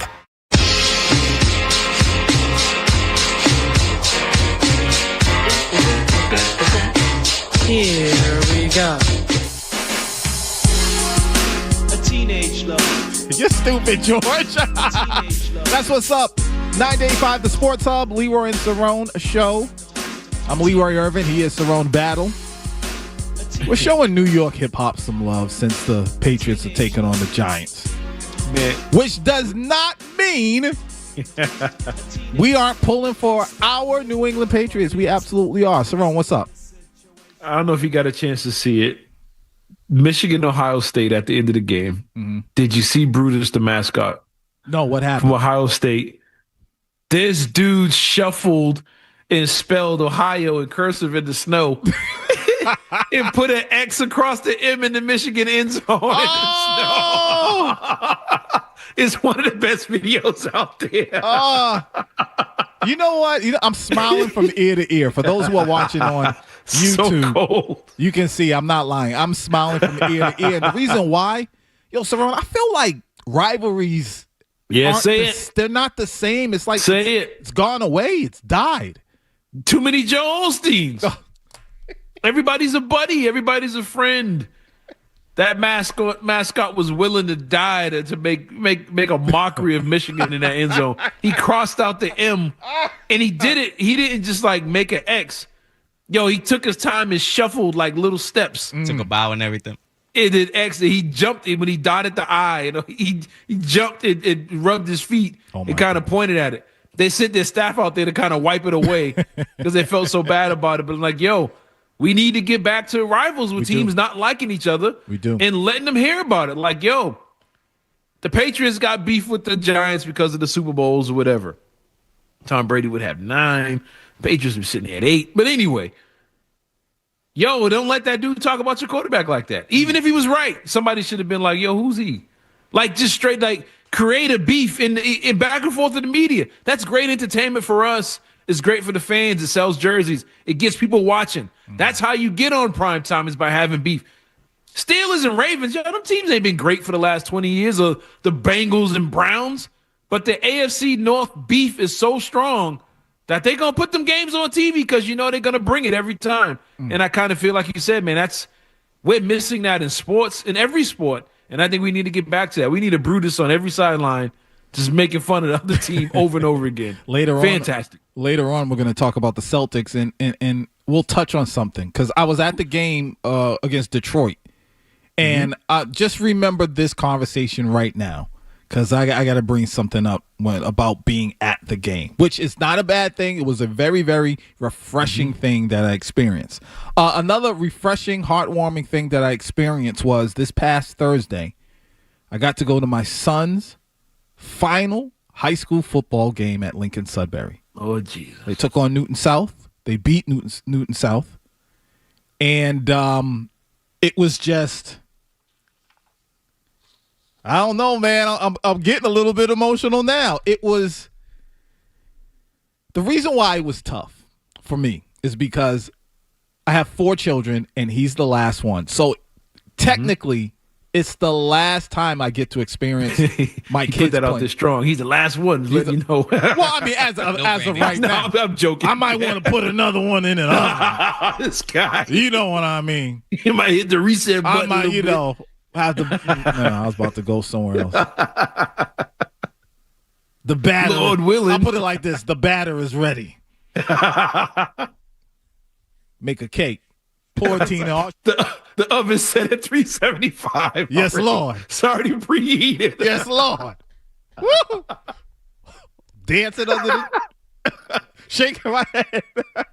But as of right now, like I said, my son Jordan, he played his last game Thanksgiving morning. And again, it's like going to all my kids' games were one of the greatest experiences I have had as not just a father, but as a human being. And I know that sometimes parents don't express that and what it truly feels like to see their children compete. So we can do this throughout the show. Obviously, we'll talk about other things, but 617-779-0985. Parents out there, what's your advice to those with young children who are just entering the competitive world? I would love to hear just great pieces of advice. One thing I would say, if you can be at every game, be at every game. I don't care if they're a starter or not. Be at every game if you can. I understand some people have to work. That's respectable. They got to do what they got to do to put food on the table. Yeah, I that's absolutely understandable and respectable. But if you have time, and if you have a young child, man, just don't send them off to be, like it's a babysitter. And could I add something to that? Go ahead. And for those listening who work for school systems or Massachusetts Athletic, conference, whatever it's called, the athletic association with the high school sports and stuff like that. All school sports. Mm-hmm. People listening in New Hampshire, Vermont, wherever you are, Connecticut, Rhode Island. If you're a part of those committees or work for these school systems, could you please schedule these games in a way so parents can have the opportunity to see their children? Yes. My daughter was playing volleyball this year. Joy to watch. But one of the toughest things were the games were at 4:00 in the afternoon in the middle of a work week. How many parents are able to get off work and go to a game every single week, two games a week, for weeks at a time? In the middle of the week, I got to get through traffic. I got to get off early. The wife can't make it, or the husband can't make it, or whatever. The kid's father, mother, whatever. Neither parent, because you have the games at 4:00 in the afternoon, have practices or scrimmages during the early days during the week. If you have a heart, please, could you find a way to schedule these games? Feel you. Saying with parents in mind, like, you know what? We have to make this an enjoyable experience. These kids want to see their parents. They play better. They have more confidence when someone's cheering for them. Yes. Could you put the games at 6:00, 7:00? Give the parents time to get there, see their child. And you can find ways so the game don't have to last 2 hours. They're children. Jesus, they don't need a 20-minute halftime. Put them right back out there. They don't need bands and whatever. But figure out a way to put these games on a way so the parents can be there for their children. Because it's a major thing. It's important to the child. It's important to the parents, like Leroy was just saying. We have to find a way to balance that and figure out a way to make this happen so it's not a struggle for a parent to be there for their child and support them, because the kid don't understand that it takes you an hour and a half to get home from work. They don't understand that. But you, as a part of the committees, you understand that more than anybody else. So figure out a way to help these parents out. Yeah, again, 617-779-0985. It is the number, and we're looking for parents who want to give some advice to younger parents. Because to be honest, Cerrone, not every time, but a lot of times when we do this show and we touch on things like this, people will come to me and be like, man, I didn't think about that, or I appreciated you talking about your child, and I'm wondering what it's going to be like when my child is at a certain age, and blah, blah, blah. And it's beautiful. Mm-hmm. So right now is a good chance. Hey, if you've gone through it, if you're going through it, being a part of your child's life when it comes to the sports, what words of advice do you give to young parents? 617-779-0985. Before we go to break, I'm going to share one more thing. The reason why this touched me so much, Thanksgiving, I had my children over, and it was a phenomenal time. And then they went over to their aunt's house, it's a tradition. So I pull up into the driveway, and I let them out. But Jordan whispers to me, can I talk to you before I get out the car? And I said, okay. So the other three left. They went in the car. My son, Jordan, I swear I'm about to cry right now, and I don't even care. This young man expressed his gratitude and how much of an impact as a father that I have had on his life. He was so thankful. It was from the heart. It was touching, and it's given me the energy that I didn't know that I needed to kind of like keep going. So that's what this whole segment is about. If you can, share some words of wisdom for the next generation of parents taking care of their kids, getting ready to enter into the sports world, of the competitive sports world. Just some words of advice. We got to look out for one another. We got to encourage one another. With a tear That's right. in my eye. Let's do it. We got to encourage one another. It's more than, this is a part of sports. Yes, we can talk Pats and we can talk Celtics, and we'll do all that stuff. Bruins and Red Sox, we'll do all that stuff. But again, 617-779-0985. Cerrone, I can tell you got something to say. Go ahead. No, I was just going to add to that. And if you are a parent and you want to ask a question, what should I do? Call us up. If you're saying, hey, my son is a freshman in high school and he's going in, or my son has 1 year left, they're one step behind where you were, Leroy, and just, saying, hey, or if somebody's like, my kid is not going into the competitive athletic part about it, but they're about to go off to college or go into the competitive world. It doesn't matter. Just hit us up and we'll try our best to, find somebody that can answer the question. Maybe we can answer it. Because, look, between the two of us, we have enough. We got 8 kids. We got 8 kids who've been through college, regular life, sports, youth sports. We've seen it all. So, Community. Just hit us up and we can do our best. Again, 617-779-0985. I know we're supposed to go to break. 8. My God. Can I just, I got to say one more thing, because I remember this is one of the topics that people were really like, wow, I didn't know that. Remember when I told the story early in the season, football season, high school football season, about how I had to tell my son Jordan that some players in high school develop quicker than others, and there's nothing you can do about it. They just physically, it's biology. You can't do anything about it. And there were people, young parents, was like, wow, I never thought of that. And you got to make sure that you encourage your child. Listen, this isn't the end all be all. And there's going to come a time where you grow into your body. My son grew into his body towards the end of the season, and it's been phenomenal. They keep telling him to stop flexing, and he's not. He's just being himself. All right, listen, we got to take a quick break. Your words of advice, the phone lines are going, 617-779-0985. It's 985, the Sports Hub.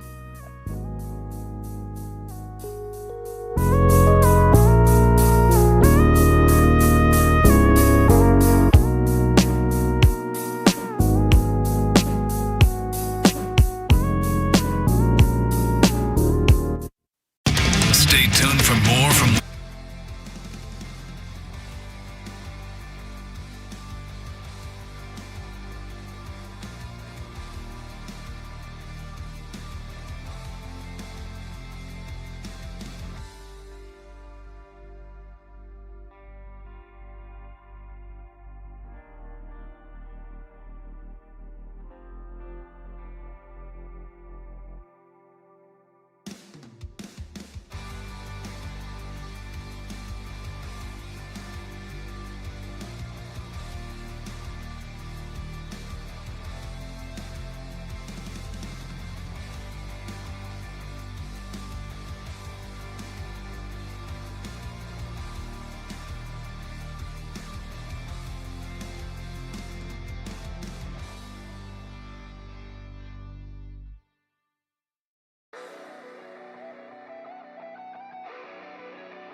Now, Leroy Irvin and Cerrone battle on Boston's home for sports. 98.5 The Sports Hub.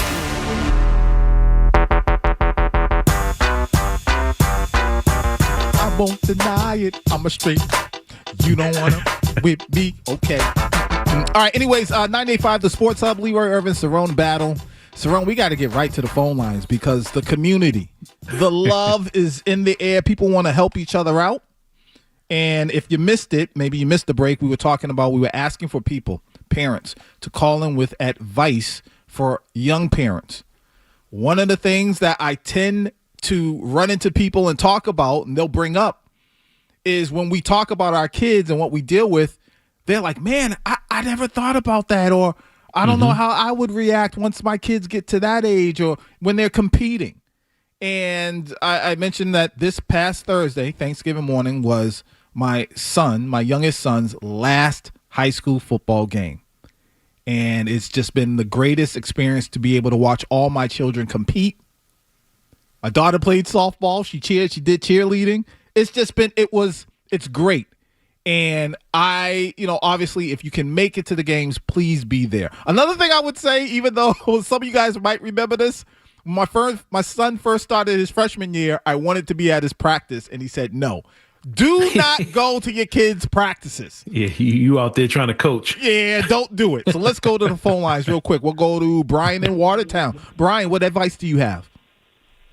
Hey, guys, great topic. Appreciate it. So it's been one of the greatest joys of my life watching my boys play sports, particularly baseball is their number one sport. Unfortunately, something I wasn't ready for that newer parents need to be aware of is you're going to obviously see amazing things. But you're going to see a lot of parents behaving badly, and it's sad. It happens every town. It happens everywhere. You're going to see your neighbors doing it. You'll see people coaching for no other reason than to advocate for their kid. You'll see parents being disrespectful to umpires and referees, and in hopefully very rare situations, maybe even other players. So overall, it's been 99% joy and nothing but great for our kids and their friends. But unfortunately, you got to be prepared for adults behaving badly, and just know you're going to have to just know how you're going to deal with it, whether that's to become involved or not be involved, or get on your local youth association board or to coach. But there's that side, unfortunately, as well too, with all the awesome stuff that you get. Appreciate it, Brian. Thank you so much. Great point. Let's go to Max in Ashland. Max. Yes. Hey, thanks, guys, for taking my call. I was listening to the radio, and I heard, basically asking about other parents. And I'm going to kind of reiterate what the previous caller just said and I will say, I think the pros greatly outweigh the cons. You're going to be dealing with some other parents that will be behaving badly. But I'll tell you what, man, my time that I spent coaching my kids and watching my kids compete, and you had just said it is definitely the highlight of my parental career. I appreciate it, Max. It is. You can't beat it. I could be dead tired. If I can make it to the game, I'm going to make it to the game, and it is just nothing like it. Nothing like my son Jordan, since he was a kid, would always look in the stands for my approval. And even as a senior, he didn't do it as much because it used to be after every play. And I'd be like, Jordan, focus on the game. You're good. But he would still do it. When I walked to that, when I was in the stands and he turned around and saw me, and he still does that little kid wave. And I was just like, yo, this is what it's all about. I wouldn't trade it for nothing. Let's go to Mitch in Newton. Mitch.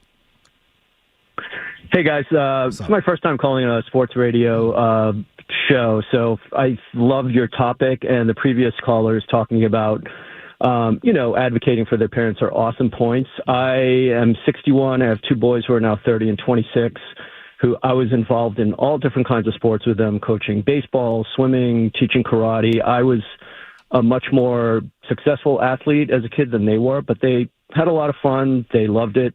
They loved my involvement. It's an amazing opportunity to help teach your kids really important life lessons like resilience and advocating for themselves, going through difficult things. Sorry, I'm hiking the dog.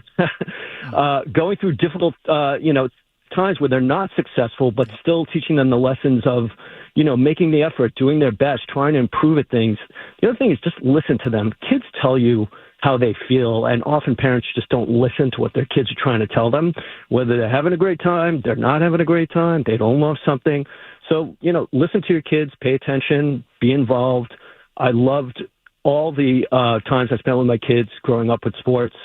They made tremendous friends. We have communities of friends and parents that we've now been friends with for some 25 years. So get involved, advocate for your kids, but also listen to them and talk to them, listen and have conversations, have difficult conversations with them, and don't make it about you.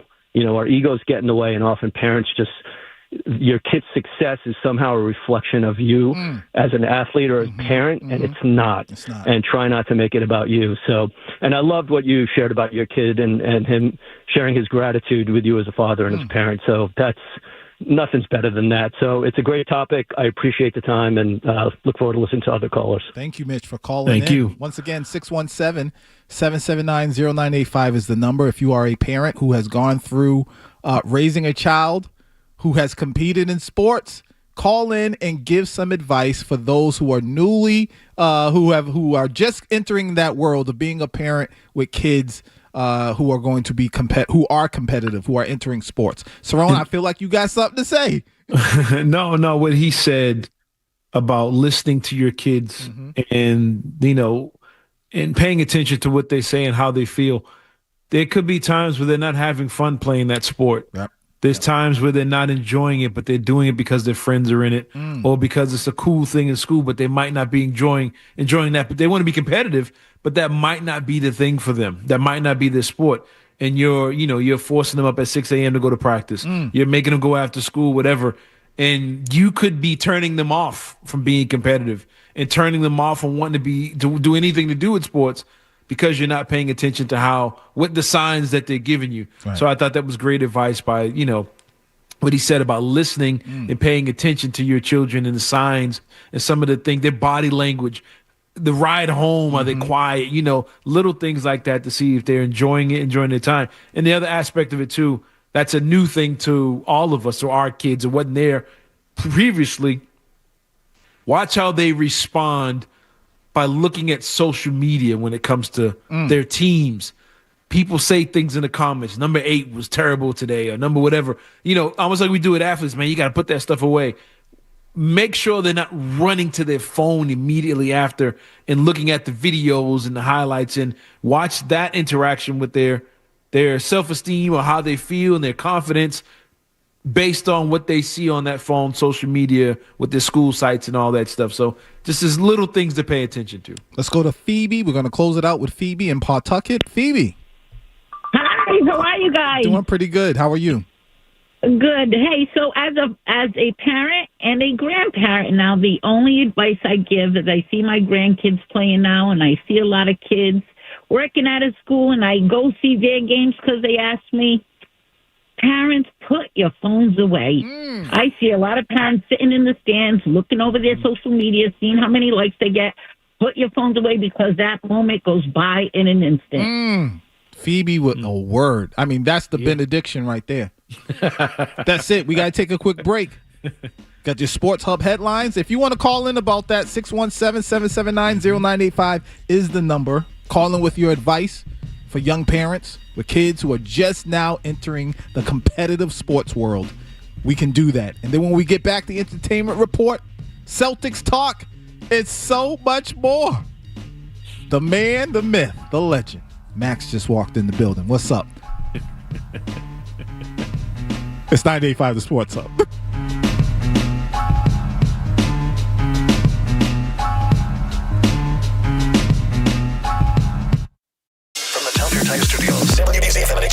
It's not just the games. It's Toucher and Hardy, Zolak and Bertrand, Felger and Maz, Joe Murray. For Boston sports fans, it's 98.5 The Sports Hub. Beasley Media Group Station. Sports Hub headlines. Presented by Celsius Energy Drinks.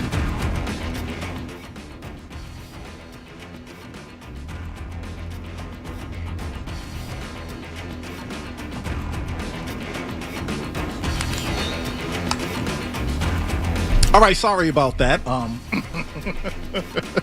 Just had something funny happen. Anyways, last night the Bruins lost to the Rangers 6-2. They'll face off against the Red Wings tonight at the Garden. The puck drops at 7, and you can catch all the action right here on 98.5 The Sports Hub. Pre-game coverage starts at 6:30. College football top 25 action. Let's see what we got. Number 1, Ohio State over number 15, Michigan, 27-9. Number 12, Miami over number 22, Pitt, 38-7. Number 14, Vanderbilt, and 19, Tennessee. Let's see. Tennessee is up 7-0 with about 3.5 minutes left in the first quarter. As far as locally, let's see what we got. BC and Syracuse are tied at 3 points. With about 5 minutes left in the first half. Celtics, Timberwolves, tonight at 5. Pre-game coverage starts at 4:30 on our sister station, 105.7 WROR. And in the NFL, the Bears took care of the Eagles yesterday, 24-15. And, of course, Monday Night Football, the Patriots will try to win their 10th in a row when they take on the Giants. Kickoff at 8:15. Go Pats. Your Sports Hub headlines are brought to you by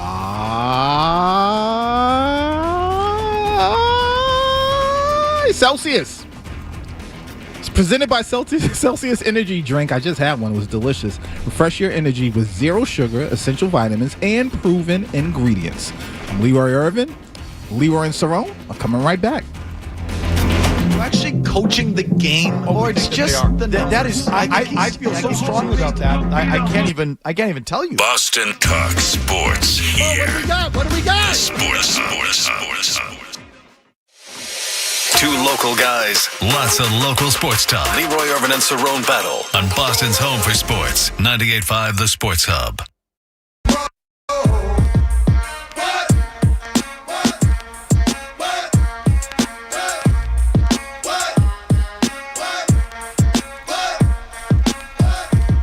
98.5 The Sports Hub.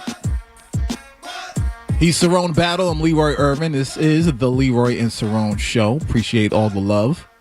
People participating. Community. Looking out for one another. People calling in, giving advice to other parents. It's been beautiful. We're going to get back to that. But first, let's do the entertainment report. All right. So, we talked about both these things last week, but we got to give a little bit of an update. First, I'm going to start with a new album that came out by a legendary group, De La Soul. Remember last week we dedicated all the music to De La Soul. Cabin in the Sky is the name of the album. I've listened to it repeatedly, and I'm telling you right now, if you are a fan, I don't want to say real hip-hop, but if you are a fan of throwback hip-hop with a modern twist, creativity, that boom bap, check out the album. Cerrone, I don't know if you've been able to check out the album yet, but Cabin in the Sky, De La Soul, I highly recommend it. No, I haven't had the time to sit there, but I will this afternoon when I'm playing my my NCAA match. Oh, I'm gonna play my match. I'm listening to some De La Soul and Harry, get the season over with, and hopefully they don't fire me from Florida. Lane Kiffin might be taking my job, so we'll see. But I'm gonna give it a listen in about 2 hours. I'll be back on it tomorrow. I got a lot of. Oh, did I tell you I got to go to a high school reunion tonight? Get out! Not mine, but the first ladies. Oh man, yeah, you know I had to get myself right. Yeah. I had to be right because I can't go in there looking a mess. Like, they're like, oh, I knew she was gonna end up with a so and so. It's like that episode on Martin when he went back to his high school reunion. Pretty Ricky's what they called him. Yeah, he had to go at Pretty Ricky, and poor Gina had an allergic reaction to the dentist. Showed up there looking a mess. We can't have that. So I had to get my hair done, get a lineup, get me some fresh. You know who you got to look out for. What's that? You know she's like a sister to me, right? Oh God, I'll punch somebody in the face who says that. All right, to all you young brothers out there, I'm gonna give you some game right now. Never, and I mean never, stand for a guy that tries to tell you that the young lady that you're with is like a sister to them. Tell them to shut up. Tell them to get out of your face. It's a corny line. And only the slimiest of slimiest use it. Right. No, because here's the deal. If they really are like a sister, they're going to sit down and have a regular conversation with you. I'm not saying that they won't try to check you out, but they're going to have a conversation. Mm-hmm. They're not going to hit you with that line. That line is a lazy approach at trying to intimidate you.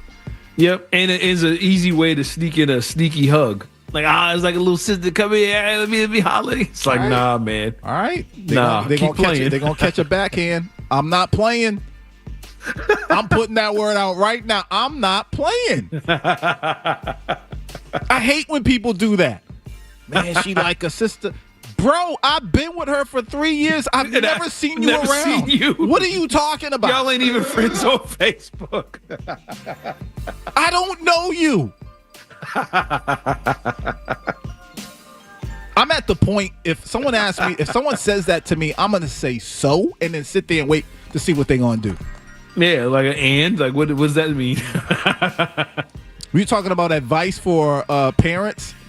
One thing I had to tell my son, I said, son, all this high school stuff, as soon as you graduate, you're going to realize it was never that serious. Yeah, tell it. That's the final word right there. It was never that serious. Enjoy it. Take care of your schoolwork. Have fun. But it won't define you. It won't define you. It's not that serious. It's just a small chapter in the big book of life. That's all it is. And the losers will hold on to it. Who hold on to their high school career and their high school ways when they're in their 30s and 40s, it's because they got nothing else going on. So once again, when I go to this high school reunion tonight, watch your mouth.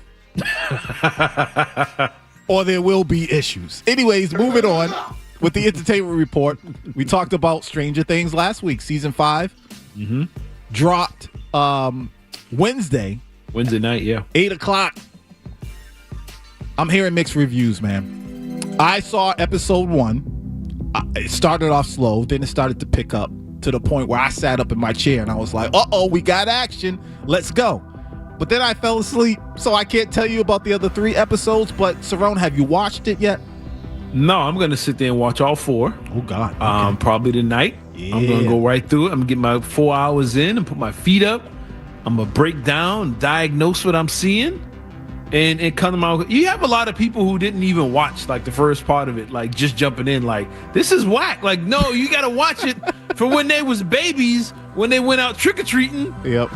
With the Ghostbuster suits. If you ain't seen it from that point, don't tell me about what you feel about it now. I done raised them kids out there in Hawkins. Them like my babies. But I don't say nothing about them kids in Hawkins. But anyway, I'm going to watch it. I'm going to enjoy it. Yep. And you can't expect a big finale type feel when you ain't but halfway through the season. Like, I can't give it an A or an F if I don't know how it ends, how it goes. You know what I'm saying? Like, you're giving it an incomplete. It's incomplete till the other 4 come out Christmas. And then they got a 2-hour finale in the movie theater after that. That probably will cap it all off. Yeah. I can't, because if you judge early, I don't know if you watched all the Game of Thrones. People call Game of Thrones the greatest TV thing that's ever been created in the history of man. Right. Until it got to the last 2 episodes. And you're like, yo, that was the dumbest thing I ever watched. It was like, you need to wait until the end. I still think Game of Thrones is number 1 in peak TV. I'd put it, I got it over the wire. Don't fight me. But Stranger Things to me is close to it, and I'll see how it ends after, come January 1st. It is hard seeing them try to play teenagers when you can see the stubble underneath the makeup.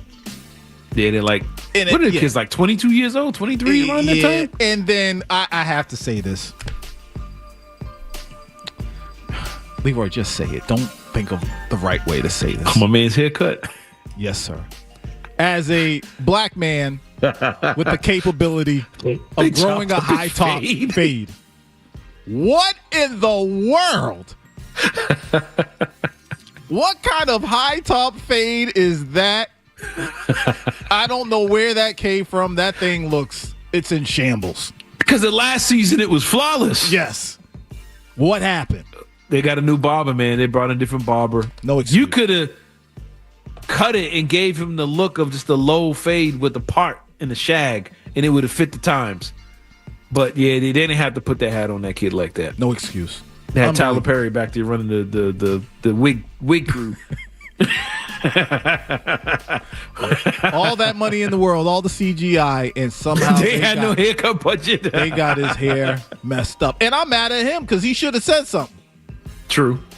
Anyways, that's your entertainment report. Listen, before we go to break, we have another parent, I'm assuming, that wants to give advice to young parents with young kids who are entering the competitive world. Let's go to Tim in Bridgewater. Tim. Hey, how you doing, guys? You're like my favorite show on the weekend. Oh, thank you. Appreciate it. I drive around just to listen to you. Oh, wow. Thank you. And, no, I was privileged to coach kids before I had kids.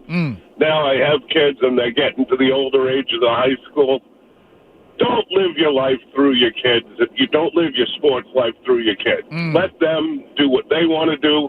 Encourage them all the time, but don't try to live your life through them. That's all I got to say. Appreciate it, Tim, and you said a lot in that brief period of time. They sure did. That's the number one thing right there. Man, community. That's man. it. We appreciate everyone who's called in with that topic. Just unbelievable. We got to take another quick break. When we get back, Celtics, big win. Detroit was looking to win their 14th game in a row, but the Celtics said, no way, get out of here. We'll talk about that next. 98.5, The Sports Hub. Whoa.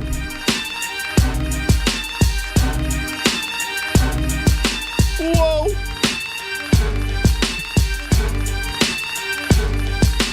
Whoa. More Leroy.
Now. Leroy Irvin and Cerrone battle. Leroy and Cerrone on Boston's Home for Sports. 98.5 The Sports Hub. Crowd, this is the best crowd we had tonight. Best crowd we had all year. It was just, you could feel the energy, you could feel them behind it, and I love to see it. It was great. Oh, yeah.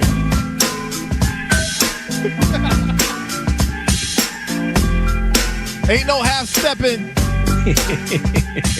Wasn't no half-stepping versus the Detroit Pistons.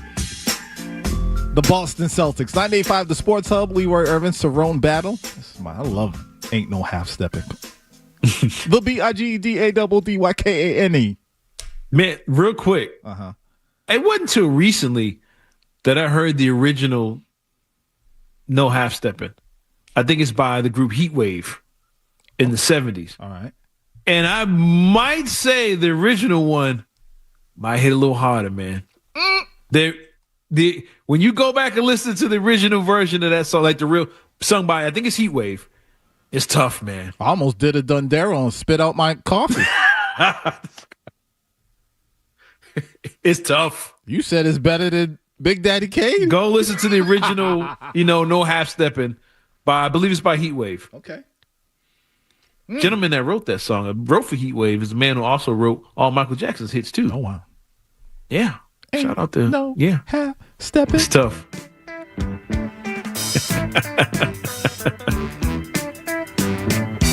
It's tough.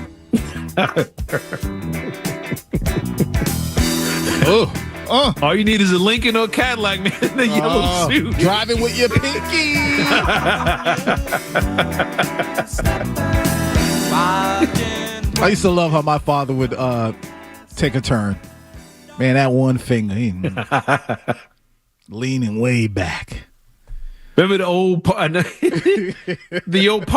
used to have a steering wheel that was shaped like a V, in the middle. Come on now. And they would get in that bottom. Yes, sir. And they just spin that wheel. You had to turn it 17 times to make it right. You know what? It wasn't. Let it go and it just spin itself straight. It wasn't healthy, but I miss getting in cars that smelled like cigarettes. Ashtray wasn't cleaned out. Ashtray in the back seat. The manual. Ashtrays in the back seat, in the seat, yeah. The manual window roll. Man.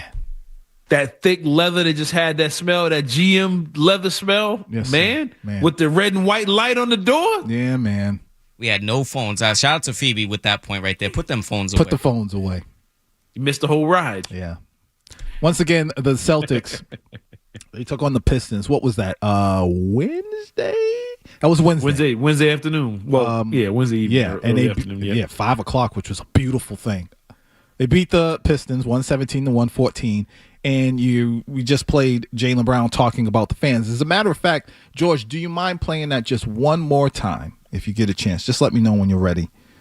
He talked about just how great the fans were. Crowd, this is the best crowd we had tonight. The best crowd we had all year.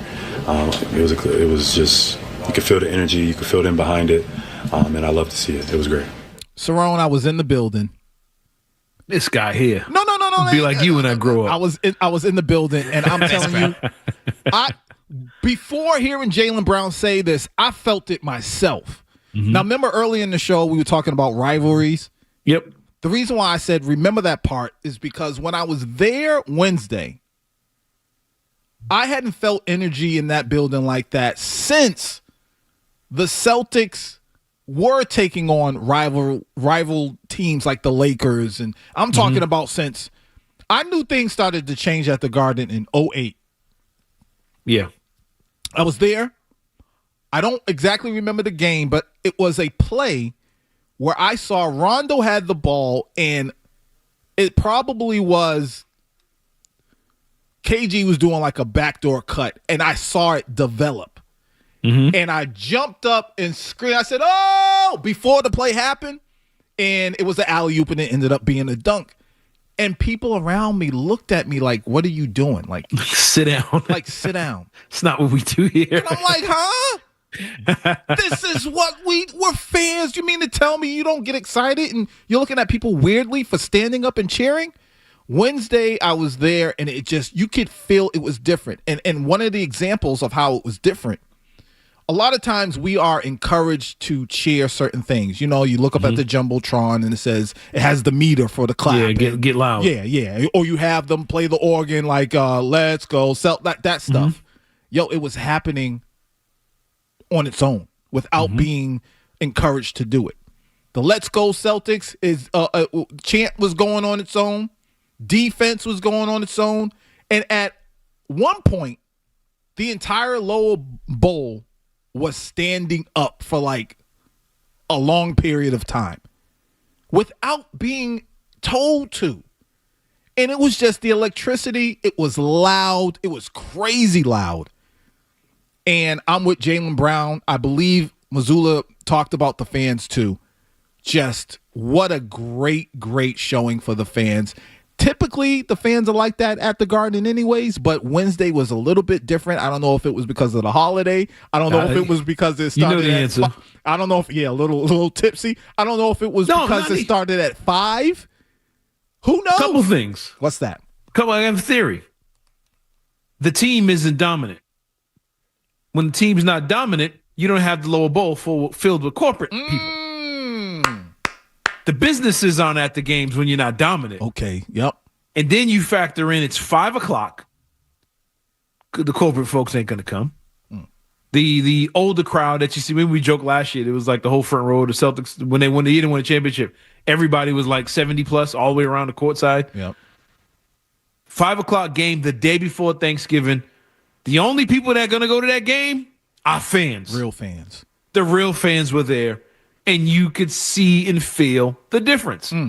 If they were in first place and they had a record like OKC with 17-1 or whatever it was, that game for one would have been on at 8 o'clock. It'd have been one of the later games.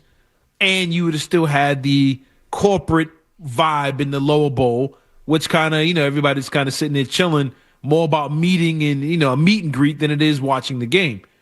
But when your team is 500, they're fighting, they're struggling. It's the real fans tend to show up and support support teams that are in those situations. You factor in again the holidays, none but real fans. You had 19,000 fans in the building who were on their feet the whole, second half of that game. Great game, very entertainment. It was still the Pistons though, Leroy. They've won 13 in a row. Right. When have you seen a Detroit game get people on their feet like that? That's true. So they were there to support the Celtics, and I don't think it mattered who the opponent was. And when it got down to it, you're like, wait a minute, they're going to win this game.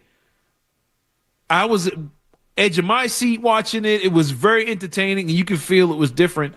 And that was a great game and a great win for that team. And hopefully they build off it. But most importantly, hopefully the real fans continue to follow them beyond that one, that Wednesday afternoon game. That was a great atmosphere, a great moment for the Celtics. Let's go to Levi in Foxborough. Levi, what's up? Evening, fellas. I just got to give you props on that take. I just heard you say it's because the tickets, I don't know if you said it word for word like this, but it's the corporations are the ones who are looking at you saying, why is this guy next to me standing up? The tickets are too expensive.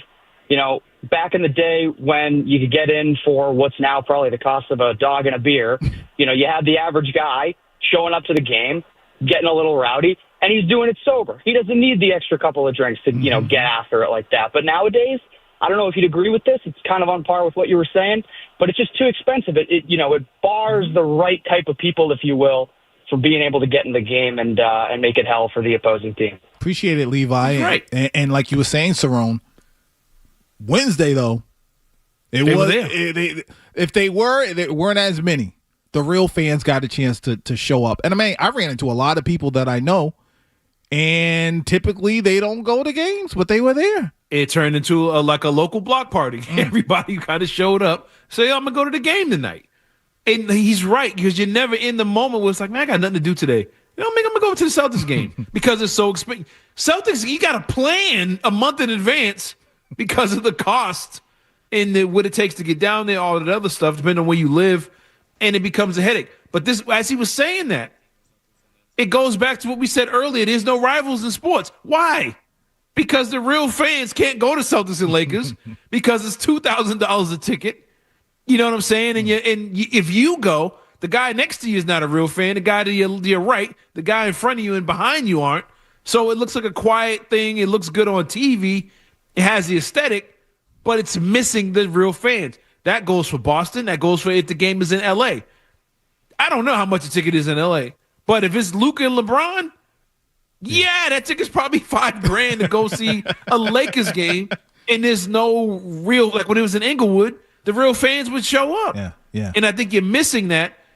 And flip to not to hate to leave the Celtics right quick.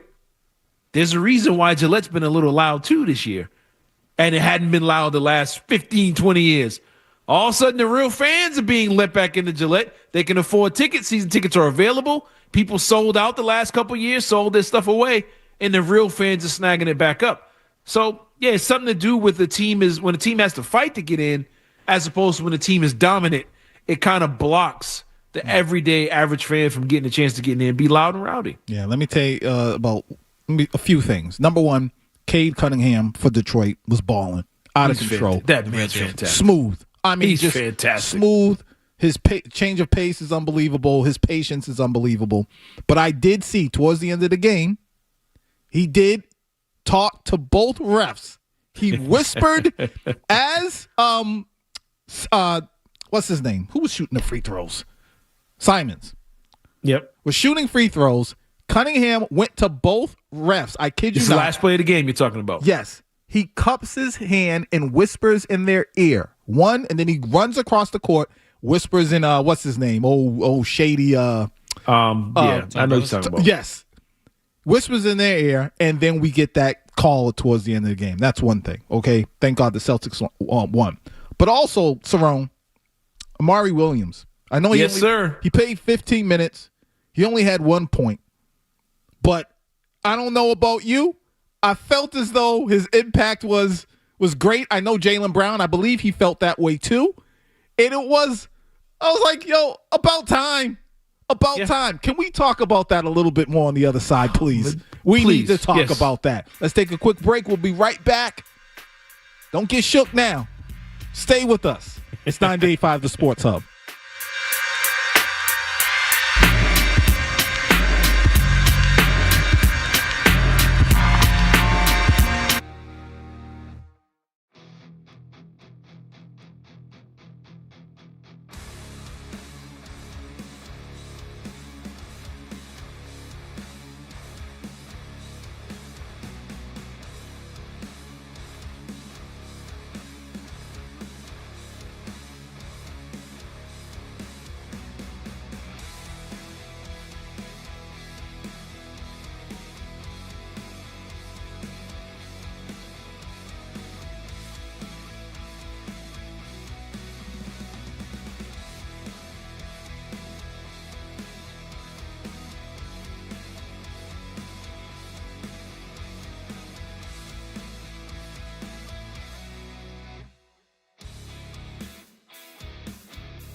taking your calls, giving hot takes. Leroy Irvin and Cerrone battle on 98.5 The Sports Hub. Joe, Amari has not really been much with you guys, and he spends 15 minutes of the game here today. What was the preparation of getting him ready to go for this game? What did you see from him, and kind of what are your thoughts about that experience? To me, it starts with Amari, just being able to play those 15 minutes, and then it trickles down to the connectivity of Maine, and the work that Phil does and their assistants, and then just our player development staff, just the continuity for the ability to guy to step right in and know the plays, know the coverages, all the pregame work that the player development staff does on the court, and then with personnel. That's just kind of a testament to the alignment, one, to Amari's, mindset, but also to the staff. So, I think all those things combined just felt just as comfortable for him to be on the floor. Talking about Amari Williams, Cerrone, when he hit the floor, I'm like, my God, look at this big old body. Look at this big old body running up and down the court. I said to myself, about time, what took so long? Cerrone, offensively, we all complain about the team. And currently, they are ranked near the bottom. They're not at the bottom, but near the bottom with 114.8 points per game. If you could redesign the Celtics philosophy, what would it be? And what players or types of players would you want? And would Amari fit? I think the Celtics team, when you don't have a team that's just loaded with talent, you can't play positionless. Positionless is for teams that have a ton of guys at one position, so they want to figure out a way to get them all on the court. So, we're going to play positionless basketball. It's like, no, you just have 8 small forwards, so you have no choice. Good ones. And I think the Celtics team needs to get back to a traditional role. We need Peyton Pritchard to be a point guard. Don't need Peyton Pritchard to be shoot. He can, but I'd rather him off the catch and shoot. But he needs to be a playmaker. You got Derek White, a defined 2. He has to be a true, not a scoring guard. Well, not the other way around. Not a shooting guard. We're going to take it old school and call him a scoring guard. He doesn't have to always shoot 18 3-pointers because of his position. We need him to be a scoring guard. He can score anyway. He can get in the lane. He can get in the mid-range. Not ball handling, but catching and shooting. Almost like the Currys. I needed you to be a Curry right now. Not Steph Curry, dribble, shoot a 40-footer. No. Come off screens like a Ray Allen or Reggie Miller type. An old-school scoring guard. We need him to play that position. Jaylen Brown, we need you to be a defining small forward. Not just a guy trying to get a bucket, but the small forward was the utility knife. He was the Swiss Army knife. I can rebound. I don't play in the low post. I'm not a center or a power forward. I need to be in the mid. He's dominant in the mid-range. He's been all season. He is. Yeah. Last few years he has. I need you to be in the mid-range. I need you to rebound. I need you to pass the ball. I need you to defend the wings. Dominate that section of the floor. And he can be really good at it. I said this on Felger Maz the other day. Jaylen Brown doesn't need to be a dominant 30-point-a-game scorer.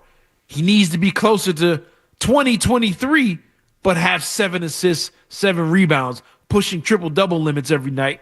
And I think this team will kind of take off a little bit. And you need a power forward, center-type players.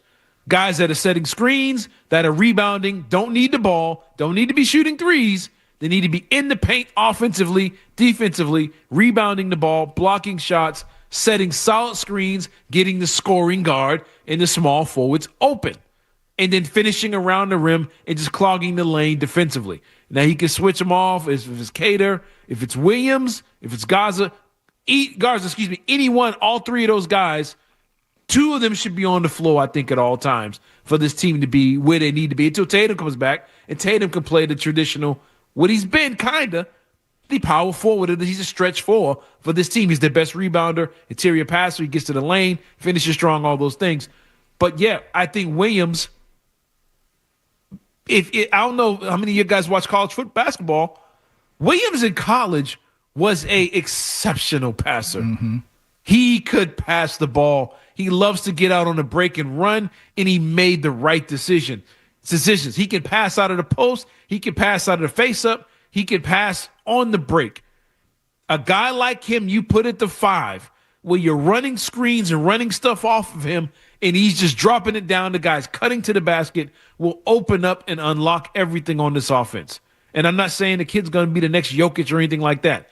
But I believe he's from London. He's got an international game about him where I don't have to score 20 without being I can still control the game without being a scorer. You give him the ball in the block, let him pass the ball around, finish at the rim, block shots, get out and run the floor. And he can be your version of a Robert Williams, but with a passing ability that can, you want to get wide open threes? Put a big man that can pass the ball from the block, and you would get open catch and shoot threes, and he absolutely can fit in the game plan for this team. Here we go. 617-779-0985 is the number. People are calling in about just about everything we've been talking about today. Celtics.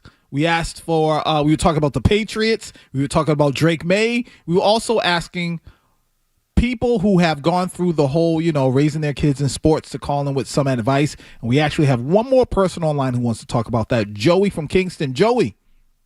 Gentlemen, how you doing? Doing pretty good. Hope you guys had a great Thanksgiving. Oh, we did. Hope you did too. I did. Thank you. But Leroy, every week you mention something that hits a chord with me. And this is going to go back to last week too, and I couldn't call in on it. But it was 1983. I was 16 and a half, and that's when I got my license. Mm-hmm. Now, my grandfather had passed away, and he had a 1976 Buick Century. And that sat in my grandmother's backyard, and she said, "That is all yours once you get your license." So I got my license, and I did something kids don't do today. I went up and I got it insured and registered all on my own with money I paid at a gas station. Yep. So anyways, this thing, it was 76 Buick Century. So roll up windows, no AC, AM radio only, and it had one speaker in the top, which was just this crappy speaker. So it crackled from, just summers, just the heat beating on it. So anyways, I get this car, and I am driving out of the driveway, my first time. I put on that crappy AM radio, and there was only one station to listen to at that time, and that was WILD. Oh, wow. And that's all I listened to. And the first song, as I pull out, every time I hear it, and I tell my kids, and they're like, "You say that all the time," was Eddie Grant's Electric Avenue, which that's the song, my first pull out, and I felt like I was king of the road. Yes, sir. And the thing is with those cars, it had a bench seat. And those bench seats came with advantages, if you know what I'm saying. Oh, Joey. Playboy Joey. He's not lying, though. He's not lying. We got to take a quick break. When we get back, we're going to do the players' call and a little bit more. It's 9:85. Stay tuned for more from Leroy and Cerrone on the Sports Hub.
Leroy and Cerrone on the Sports Hub.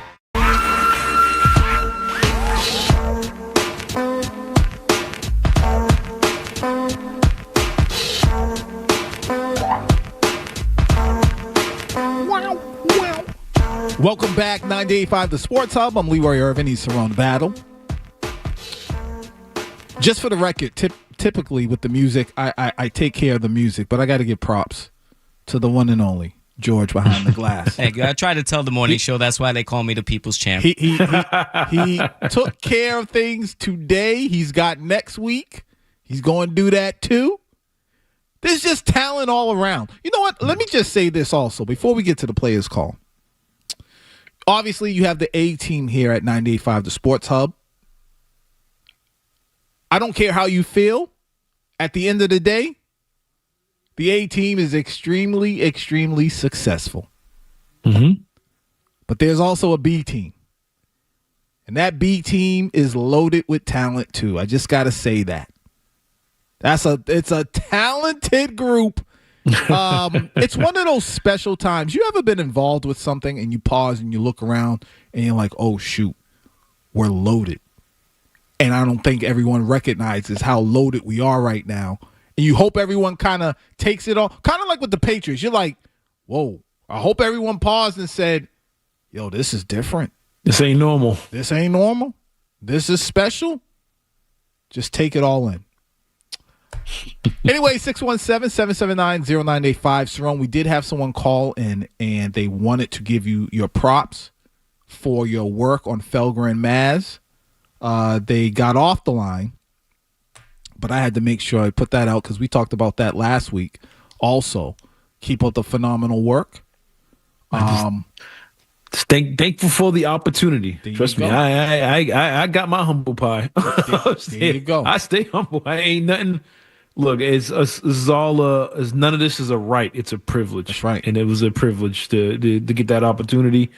And hopefully I made my mama proud. You're right about that was giving the Chiefs that work. You were right about the Chiefs. A lot of hard work goes into everything that we all do. Mm-hmm. Put myself in there too. A lot of hard work. Before we go, y'all know the deal. We got to do the players call. Y'all want to hear my player call?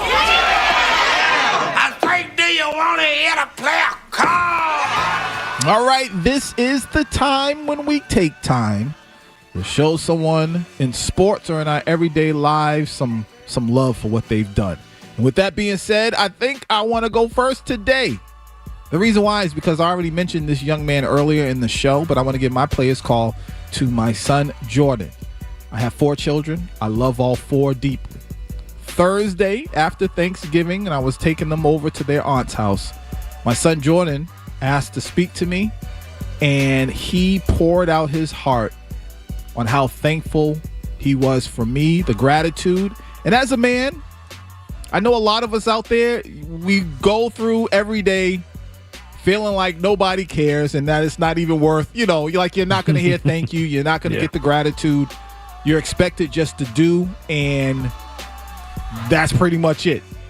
But it felt really, really good to hear from my own flesh and blood that he really, really appreciated me. So, Jordan, if you're listening, I hope you are.